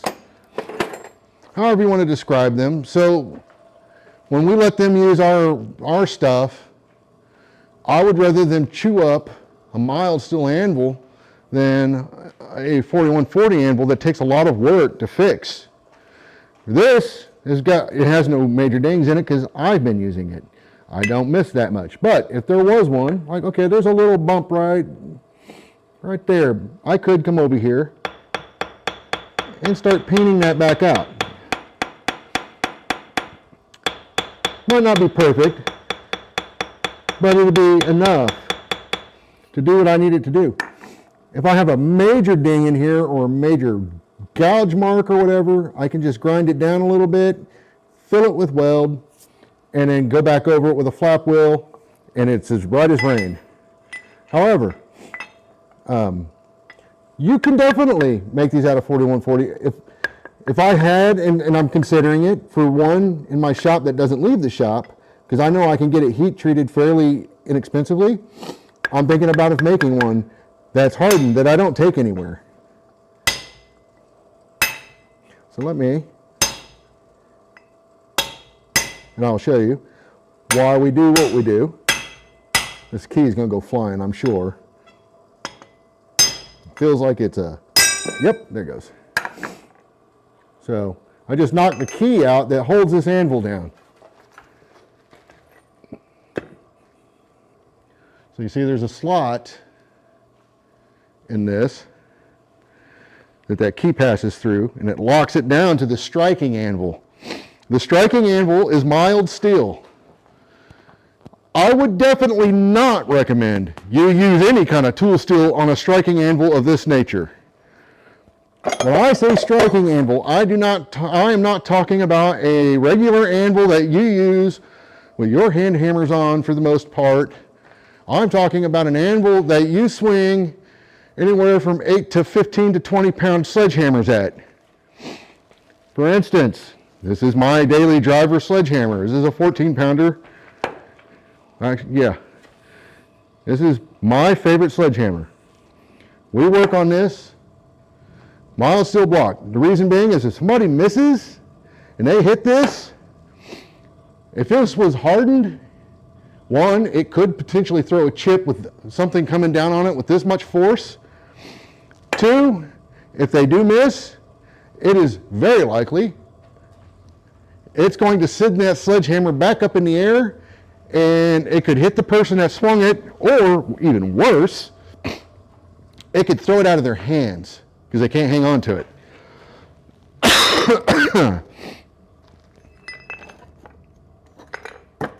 So you're saying, you know, get into hammer making and it's going to saddle at some point in time, and that's a highly possible thing.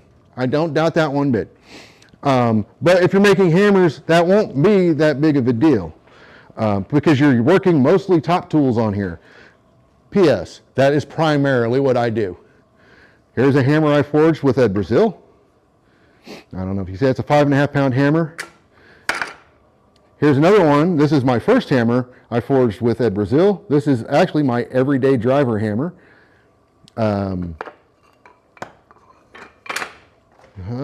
Back in November, we forged What did I do with that billet? I don't even know. Oh, this guy right here. So we forged this, Paul Kennedy and myself, with John Norwood from Hickory Forge. Is it Old Hickory Forge? So John did some striking on this, so we made sure he signed it. I haven't finished it yet, but this is what we do typically. Somebody asked me, how many hammers have you made? I don't know. I honestly don't know. I don't even know how many hammers I've helped people make. That's what I spend most of my time doing, it seems like these days, is helping people make a hammer. But we still, I mean, I've lost count of how many. I'm not in the realm of like an Andrew Larson or Mark Ling or a Brian Brazil in terms of thousands of hammers at this point, but definitely hundreds. Anywhere from 5.5 pounds, 4.5 pounds, 3.5 pounds, down to about 2 pounds. I usually don't do too many small ones. Not that we can't. It's typically not what I don't like doing small hammers with beginners, too small a hammer with beginners. That seems counterintuitive, right? But the problem with small material, if you work small material long enough, it doesn't matter if you're making hammers or leaves. The smaller your material, the limited number of mistakes you can make.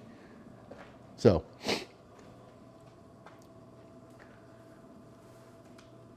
that's a big part of it.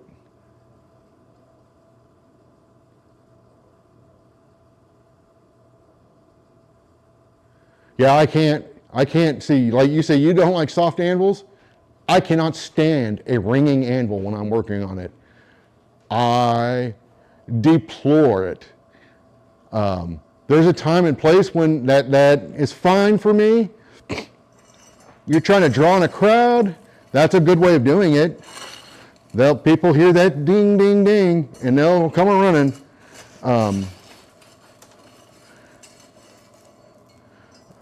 I'll tell you what else will get people coming and running. When they hear the sound of a 14-pound sledge coming down on a hammer billet with a full throw of a guy that's 6'3" or 6'6", well, he can bring the thunder, let me tell you. We made Pete Brasvenick's jump in his demo at the IBA because he was like, what the hell was that? That was me striking in the barn behind him. And it's not, my kid arms, strength has nothing to do with it really. Yeah, strength can, I would say if anything, endurance would be a bigger thing than just overall mass. I've watched a 260-pound muscle-bound 19-year-old completely wear himself out in about 15 or 20 minutes where he was completely useless for the rest of the day because he tried to muscle his way through it. I kept on trucking all weekend. I'm a 50-year-old man.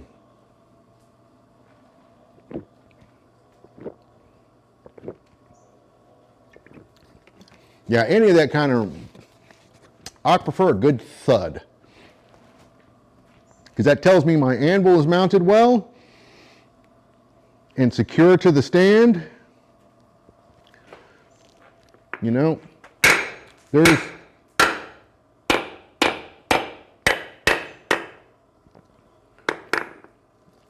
there's all kinds of jingly jangly stuff up here.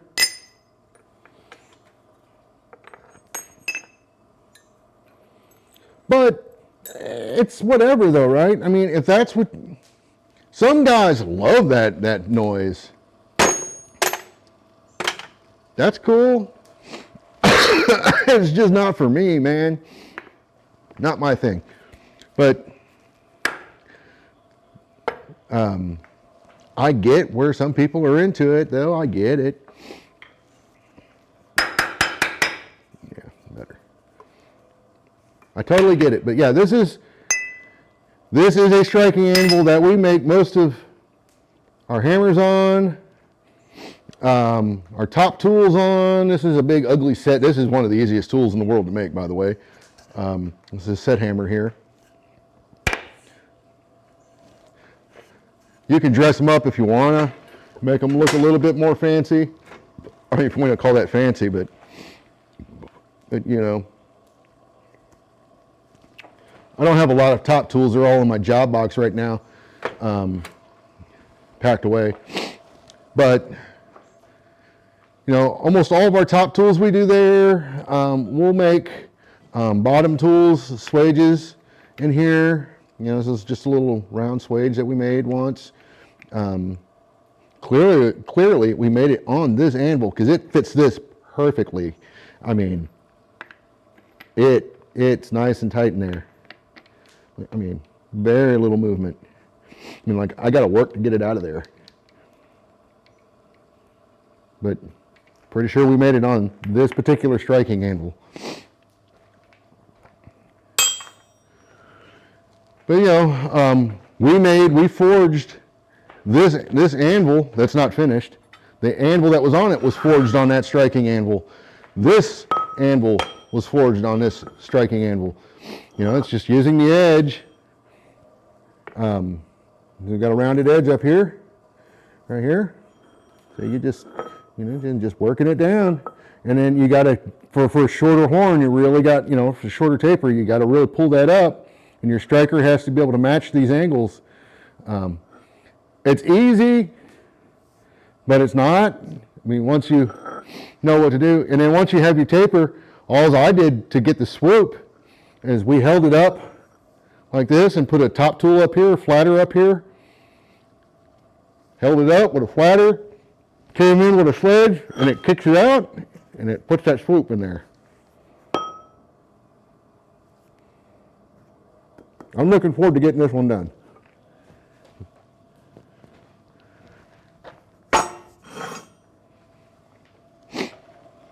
But yeah, forklift tine, a 4140, I think would be perfectly good for the keyed anvil, not the striking anvil. But for the keyed anvil, I think that's perfectly fine. In fact, I'm thinking, like I said, I'm thinking about making one myself at some point that doesn't leave the shop. But I struggle with that because I've got a nice 100-pound Holland anvil over there. I got a 110-pound Kanka anvil back that way. So I don't need a hardened faced anvil really. I've got several that are easy to move around, and then I've got a big 250-pound Ruffling House anvil back there that is not so easy to move around. But if I need a hardened faced anvil, I've got them, so I don't necessarily need one. But at the same time, I ain't gonna kick it out of my shop.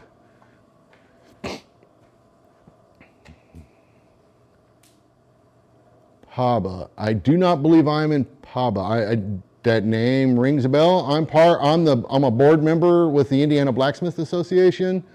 I am a member of Abana and a member of SOFA, and those are the folks that put on Quad State. And I go to Quad State every year. I missed one day, 1 year since 2019, other than the year they canceled it, which was 2020. But I don't miss Quad State anymore. Nobody's allowed to get married during Quad State weekend. I'm talking to you, Jesse. You still owe me for that. So the Pennsylvania Association, no, I'm not a part of that, but I've been up there. I don't know if it was a PABA thing, but we were supposed to go to, oh Lord, the name escapes me, but there was a memorial hammer-in. We were going to go to that, but it just didn't work out timing-wise. I've been to Johnstown 3 times now. The Iron to Art Festival, I just went to go to the CMA and then went to the Abana conference last year. We went up for that. That's the most I've done in Pennsylvania personally. But I know some folks up there. I don't know if they're members or not, but Stuart Geisler and oh God, the names are escaping me now, but Stuart's probably, I want to say the biggest name that I know of, but I doubt he's a member. He doesn't sound like the kind of guy that would have anything to do with that.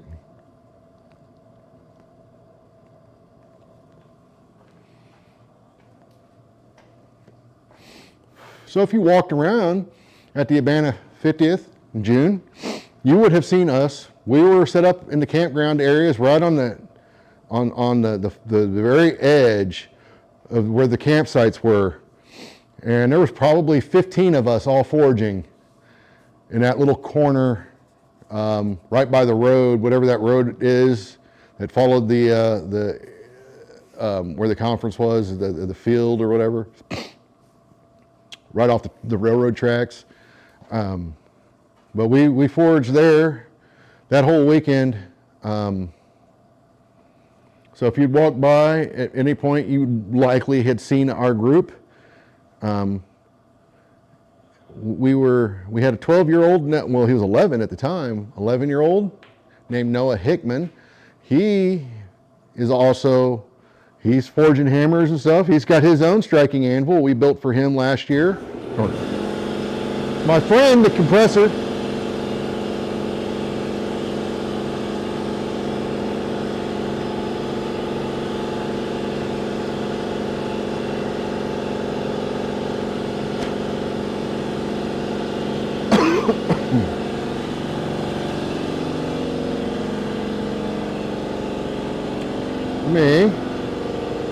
Let's see if I can walk away from the noise for a minute.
Oh shit.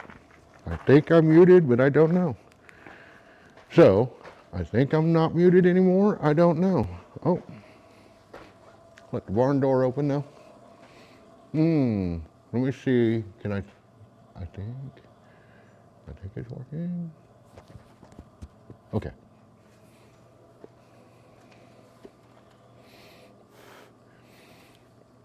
So I'll say, it doesn't matter what material you use for your anvil, right?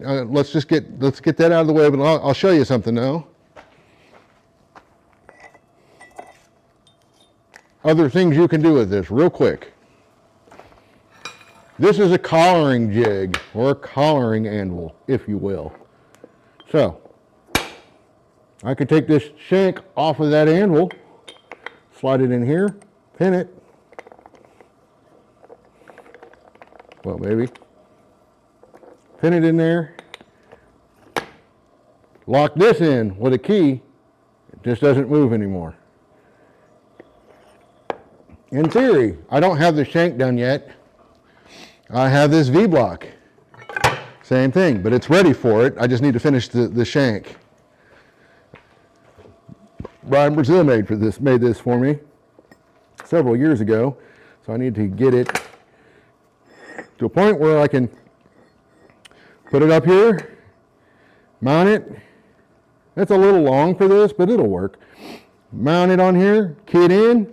I got my various swages. And you can make a variety of swages to drop in here. Different dies to drop in there that you can key in. Brian's got one that's got like a butcher, it's got a fuller, something else on it, I forget. It's a really cool system once you tool it up. What's nice about that is if you got a swage block, right? You got a big old swage block. Who wants to lug around a 100-pound swage block? I sure the hell don't. But you could make individual tools that key into this that match those various impressions from your swage block. And now you have them all right there that you can use. And if you use this universal hardy stem system, you can basically create one stem.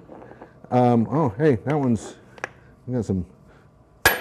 got some junk in there or something. Get that out.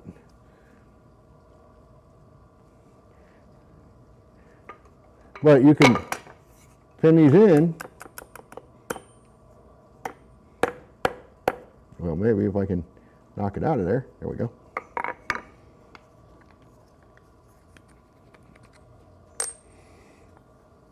Then you only need to carry like, I would suggest having at least 2 of these,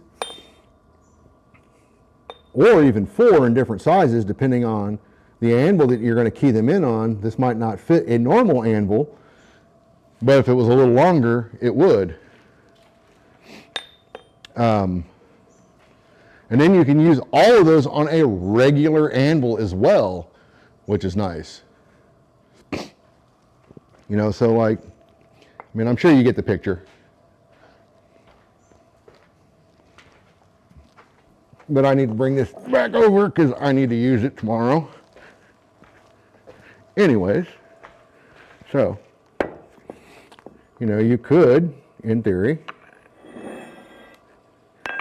and key this in up here.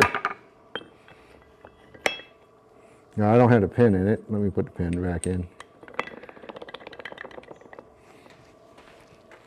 Now, I don't know that this key is going to work because it's sized for the striking anvil. But it would not be hard to make either a spacer or 2 keys that lock this in. But then you could lock this down to the top of this. And now then you can do the same with these smaller swages and such. So you can have all these different pieces that you interchange. It's very handy. That's the other thing, right?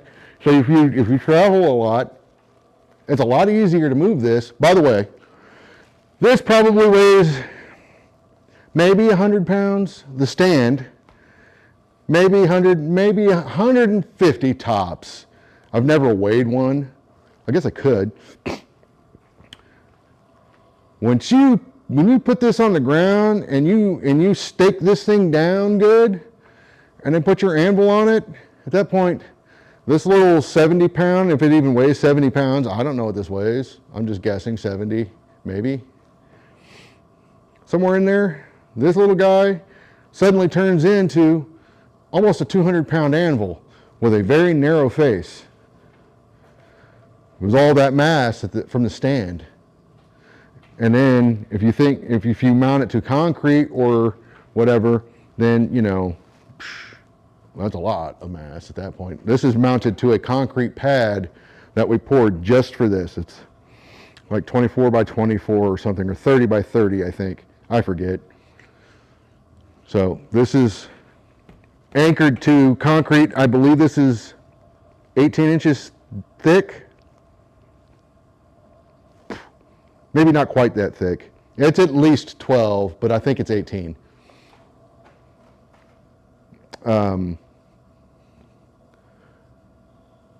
But yeah, we take this system on the road with us all the time. We're like, you know, we're always at Quad State.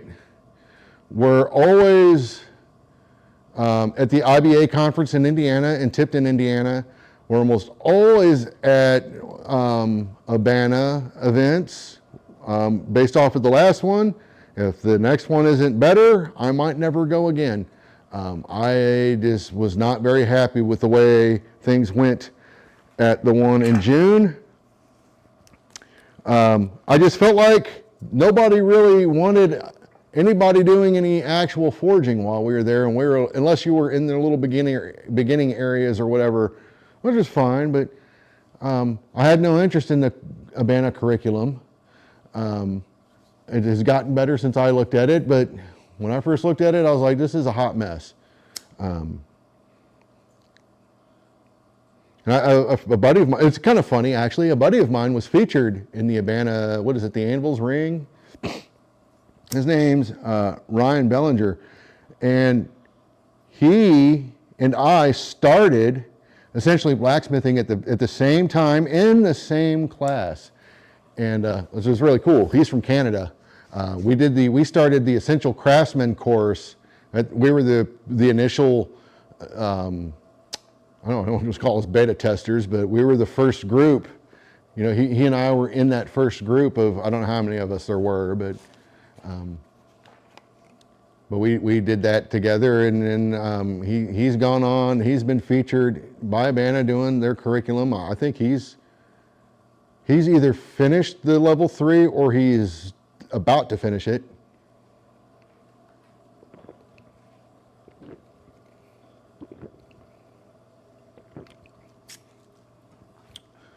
Okay, so for drifting axes, a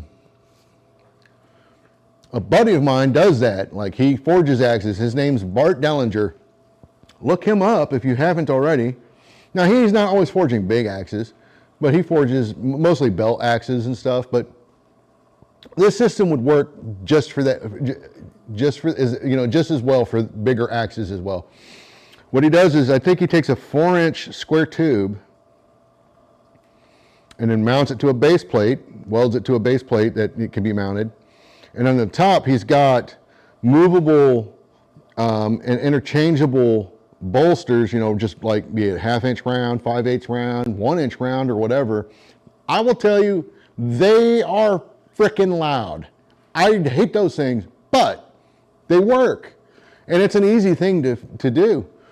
So keep that in mind. It's real simple. It's just a piece of square tubing stood up vertical with the rounds in it, you know, and, you know, to space out what you need. And you can change that from round to half round or whatever you need. And it's a good system and gives you plenty of room for drifting a larger axe. Yeah, you can also use your vise too, is another thing you can use. Well, have a good night, man. So yeah, you can do a lot of different things. And then like our coal forges that we travel with are made out of 1/8 inch thick angle iron, 2-inch 2x2 angle iron that's 1/8 inch thick. And then like 16 gauge sheet metal for the tabletops. And then we just have big heavy duty cast iron fire pots that we use. I use the same fire pot on every forge in my shop. That way if I ever have a problem with one, I can easily swap it out. I've got 5 coal forges here. I'm not expecting issues, but I also want to be able to host classes and things like that and other people. I do hammer-ins in my shop once a year, so when I do for my hammer-ins, I'm a big believer in everybody forging. So I want to make sure that there's enough stations available. If somebody wants to forge, they can forge, man. So our forges are very portable. They break down. Even we have one that breaks down, it's just bolted together. So all the rest are welded. But I've got one, me and Paul have one that I made bolt together. So you just bolt the legs to it. So it packs up really easily and really well. I keep almost my entire forging station fits into a, what is it? It's a 24x36 job box. Almost my entire station. The only thing that doesn't fit in there is the striking anvil, my striking vise, and the forge station itself doesn't fit in there, but it will fit on top. It'll sit on top. The legs would go in the box, but then you can turn the tabletop upside down and put it on top of the job box and then just strap everything down. No problem. All my other tools that I take with me, everything fits inside that job box. And honestly, everything I need fits in that job box for sure. And it usually has like almost 2 full stations of stuff in it because we take everything. But my anvil goes in that job box. Sledgehammers, everything. I mean, you name it, literally pretty much everything. Like I said, the striking anvil itself, my striking vise, the coal topper, the coal forge topper, the tabletop. It sits on top of the job box, legs go in the thing. I have a TV tool tray that's 24 by 24. that folds up and breaks down. That doesn't quite fit in there. I could technically get it in there, but I don't like doing it because I'm afraid it'll get bent up. But all of its pieces will fit in the box, and then that just lays flat on the trailer or in the back of the truck, and it all goes. It's real easy to load and unload. So it's a great travel system that I learned from Brian. You know, and then you start adapting things to your own needs as you go. And you might find that something, you know, doesn't work for you or whatever. That's fine. That's called life. You know, if we all did the same thing, we all like the same thing, we'd be fucking ants. Not that there's anything wrong with ants. If I like ants, I like mine. I got like 5 of them. Oh, I mean the insects. But yeah, you know, to each their own to some degree. I mean, that's one thing, you know, and a lot of guys we talk to a lot of times they try to tell you there's only one way to do something. I'm here to tell you that is horseshit. And I will also tell you, just because somebody's done something for 40 years doesn't mean they've been doing it well or right for 40 years. But it might work for them, and that's fine. That's fine. There's nothing wrong with that. But I'm a big believer in, you know, take as many classes as you can, when you can, learn from as many people as you can. You know, even if you don't do the thing that they end up doing, you might learn why that technique that they tried to show you doesn't work for you.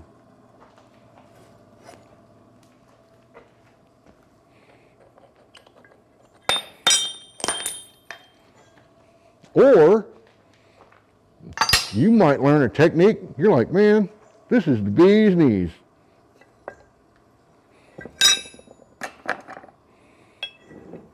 I've never understood that saying, by the way. I mean, do bees have knees? That's such a weird thing to say.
And just like that,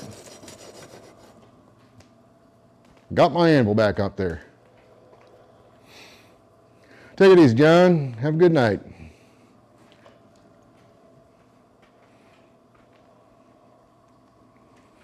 I need to dress this hardy hole. Huh. I'm putting that on the list for tomorrow.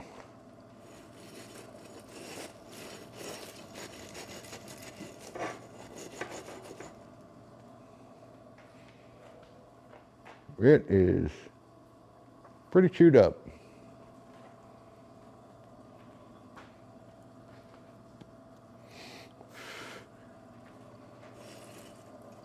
No, you will not see me tomorrow, Paul, remember, because we're going to be out and about all weekend. I decided I was going to stay home tomorrow night.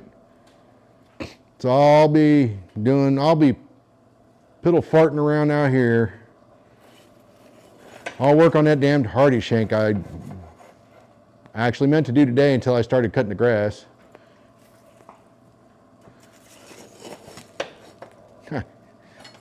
And then I got stuck because it's not quite Not quite dry enough to be out there. So I'm going to finish my little leaf off, and then I'm going to be done. Man, those are some damn handy tongs right there.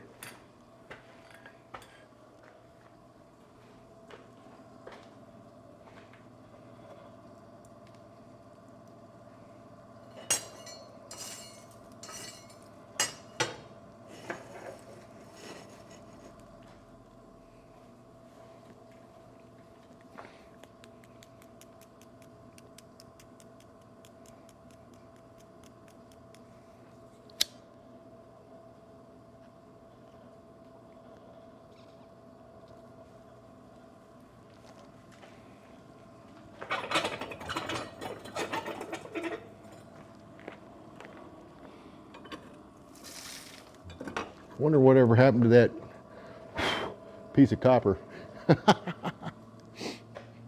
I'm sure I'll find it later.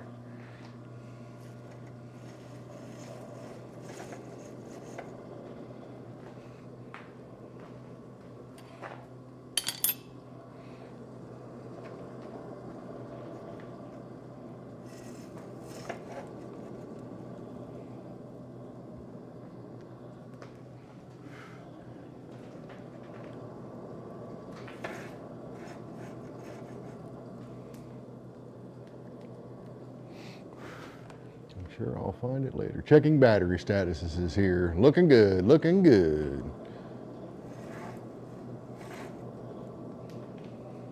Every once in a while, I'll come over here and tap on this just to know, just so I know that this mic is still working.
Hey, we're not even on the right camera, y'all.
No need to test my luck on that. Almost there.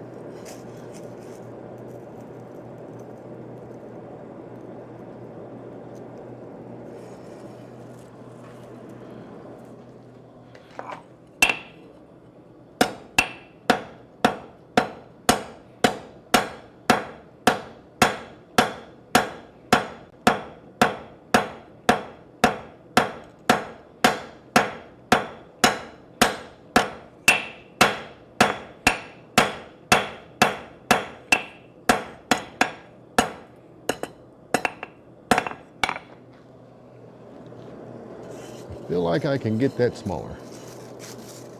And I feel like I'm going to get myself in trouble.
More hots. More hots.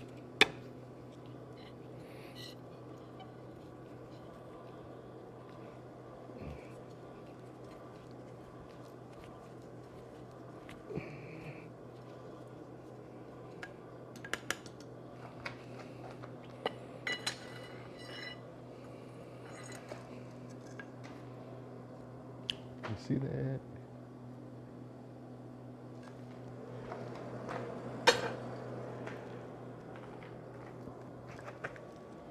Sometimes there's a little nub there, but not this time.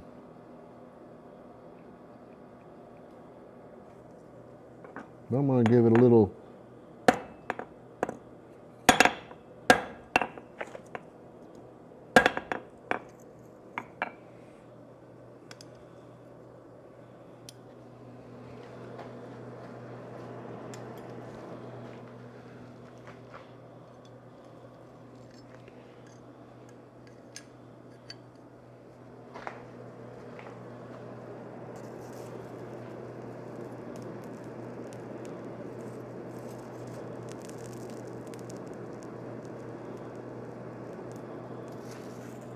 look. Where are those poopy scrolling tongs at? Poopy scrolling tongs, where are you? There you are.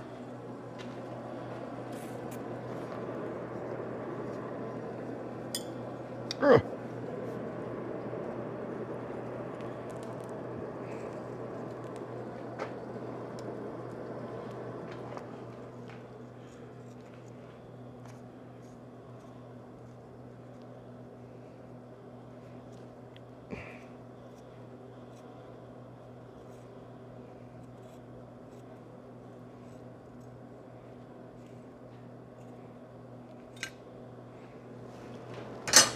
Yeah, I do not like those things.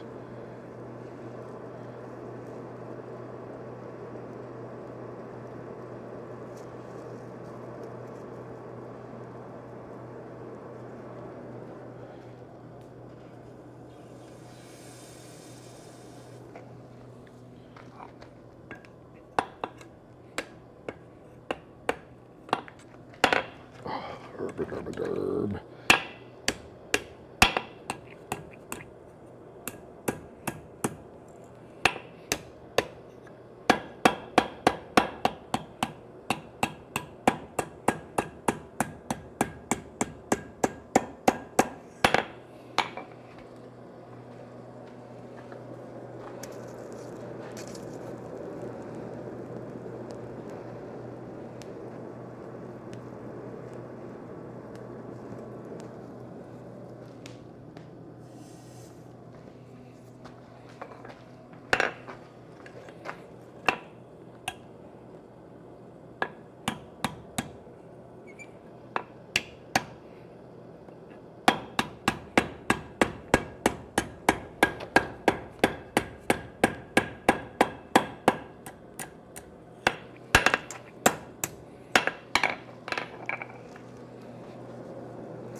Might need to make that a little smaller.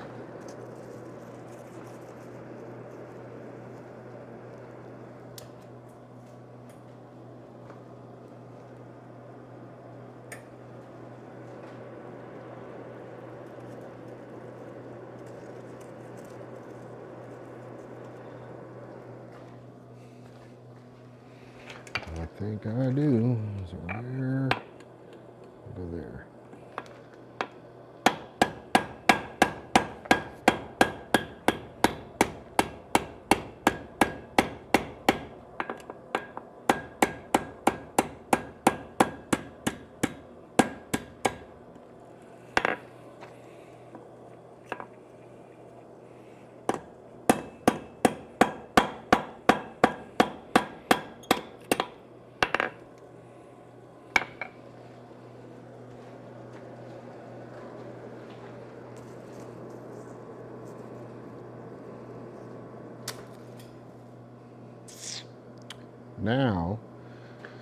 Now I think poopy scrolling tongues will get me where I want to be. Hey man, that fire's hot. Got really hot. God damn, can't.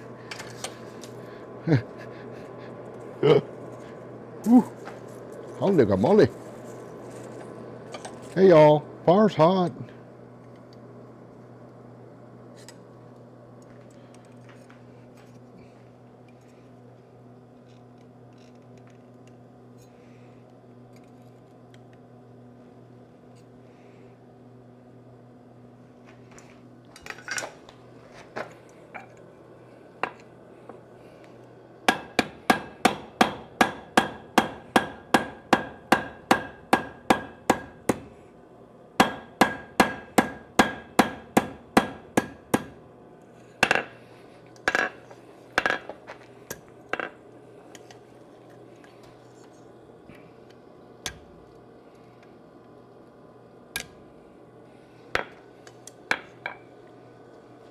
That, I don't like that.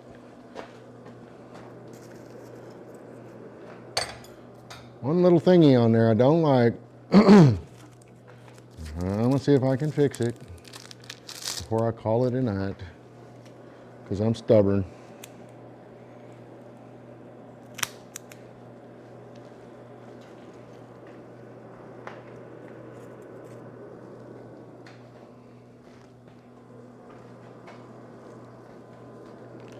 Ain't near hot enough anyhow.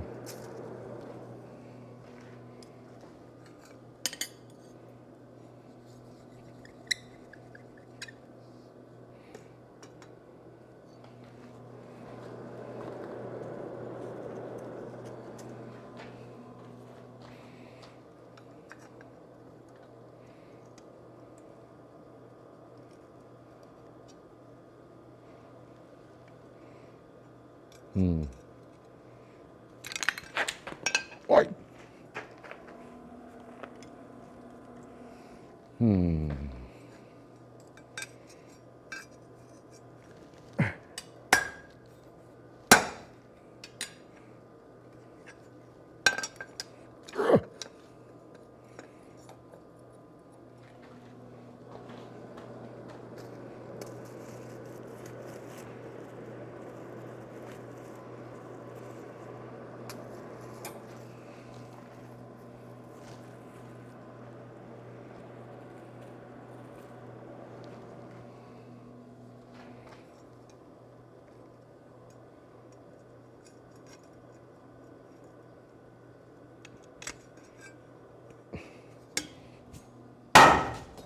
I really hate those things.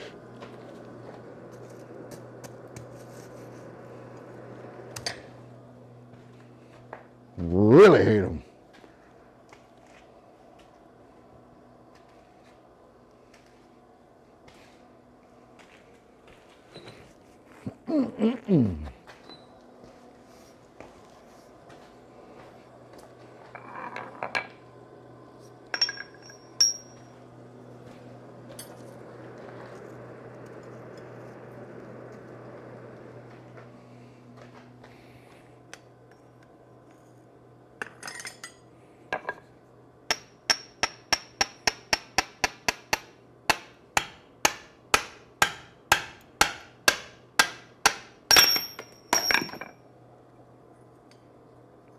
All right, that was cheating, but it worked.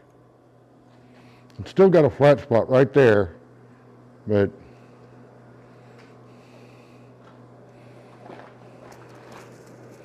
I might play with that tomorrow, but I'm going to be done with it for tonight.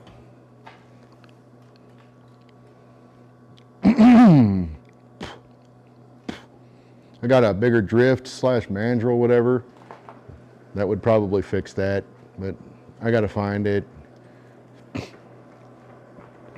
So I'll deal with it tomorrow.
All right. A beauty shot, I guess, if we want to call it that. One beauty shot, and then we'll call her done.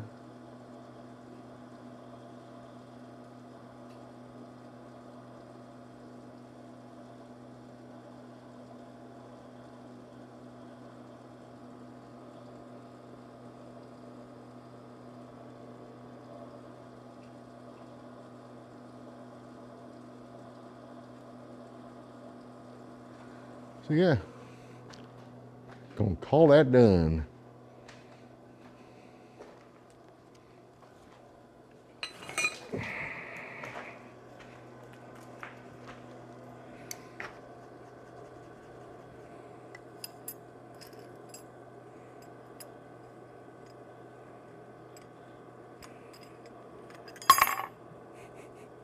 Mm-hmm.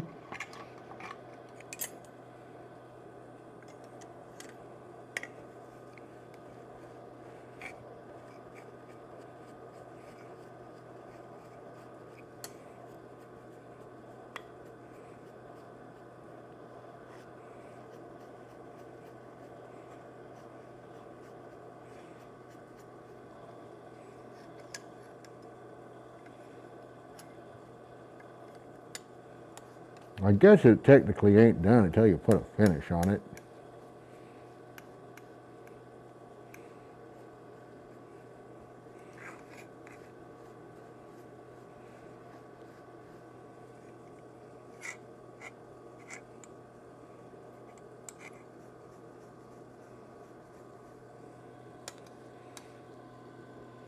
There we go. Now it's done.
All right, now it's done.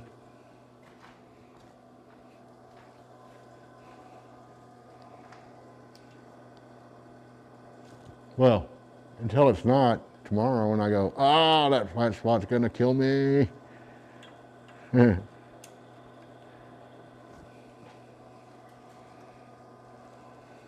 These are hot.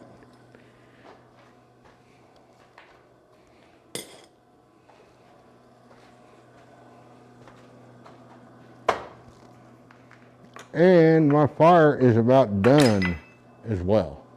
So I'm going to call it a night. You have the opportunity this weekend, Bar on Forge, the gathering. Paul, Kennedy, and myself will be out there on Saturday, and we'll be forging. We'll have our station. We'll have my station. And we'll be doing, we could probably be convinced to help forge a hammer or two. But we're not,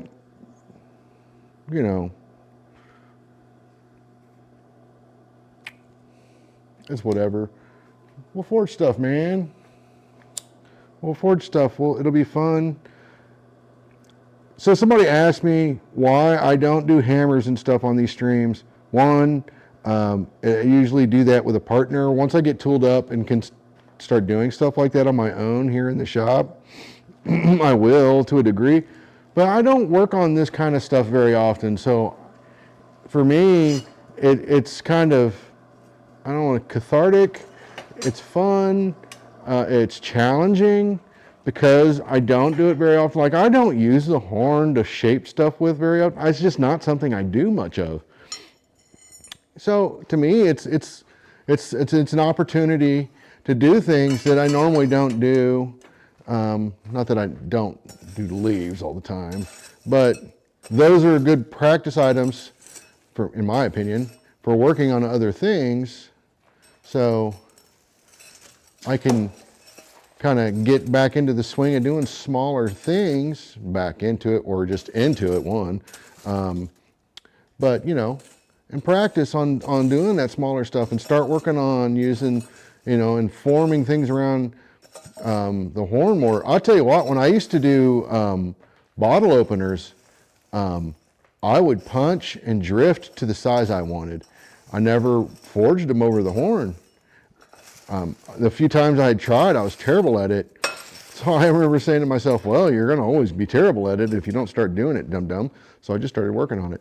And I've gotten a lot better. I'm not great, but I've gotten a lot better. So just practice. You'll get there. With all that said, I've got a nice pile of Coke here for tomorrow night now. It is midnight. So I'm going to head back in. I'm going to wash my hands, and I'm going to head in. Thanks for hanging out. And especially to Brian for hanging out. This is a busy man and spending time watching my dumb ass, so that's always awesome. So you guys take it easy, and I will catch you hopefully next week. And I do have an idea for a project for next week. We'll see. I probably won't get it done in one night, but I have an idea. I just need to finish drawing up the plan, and then we'll go from there. So take it easy.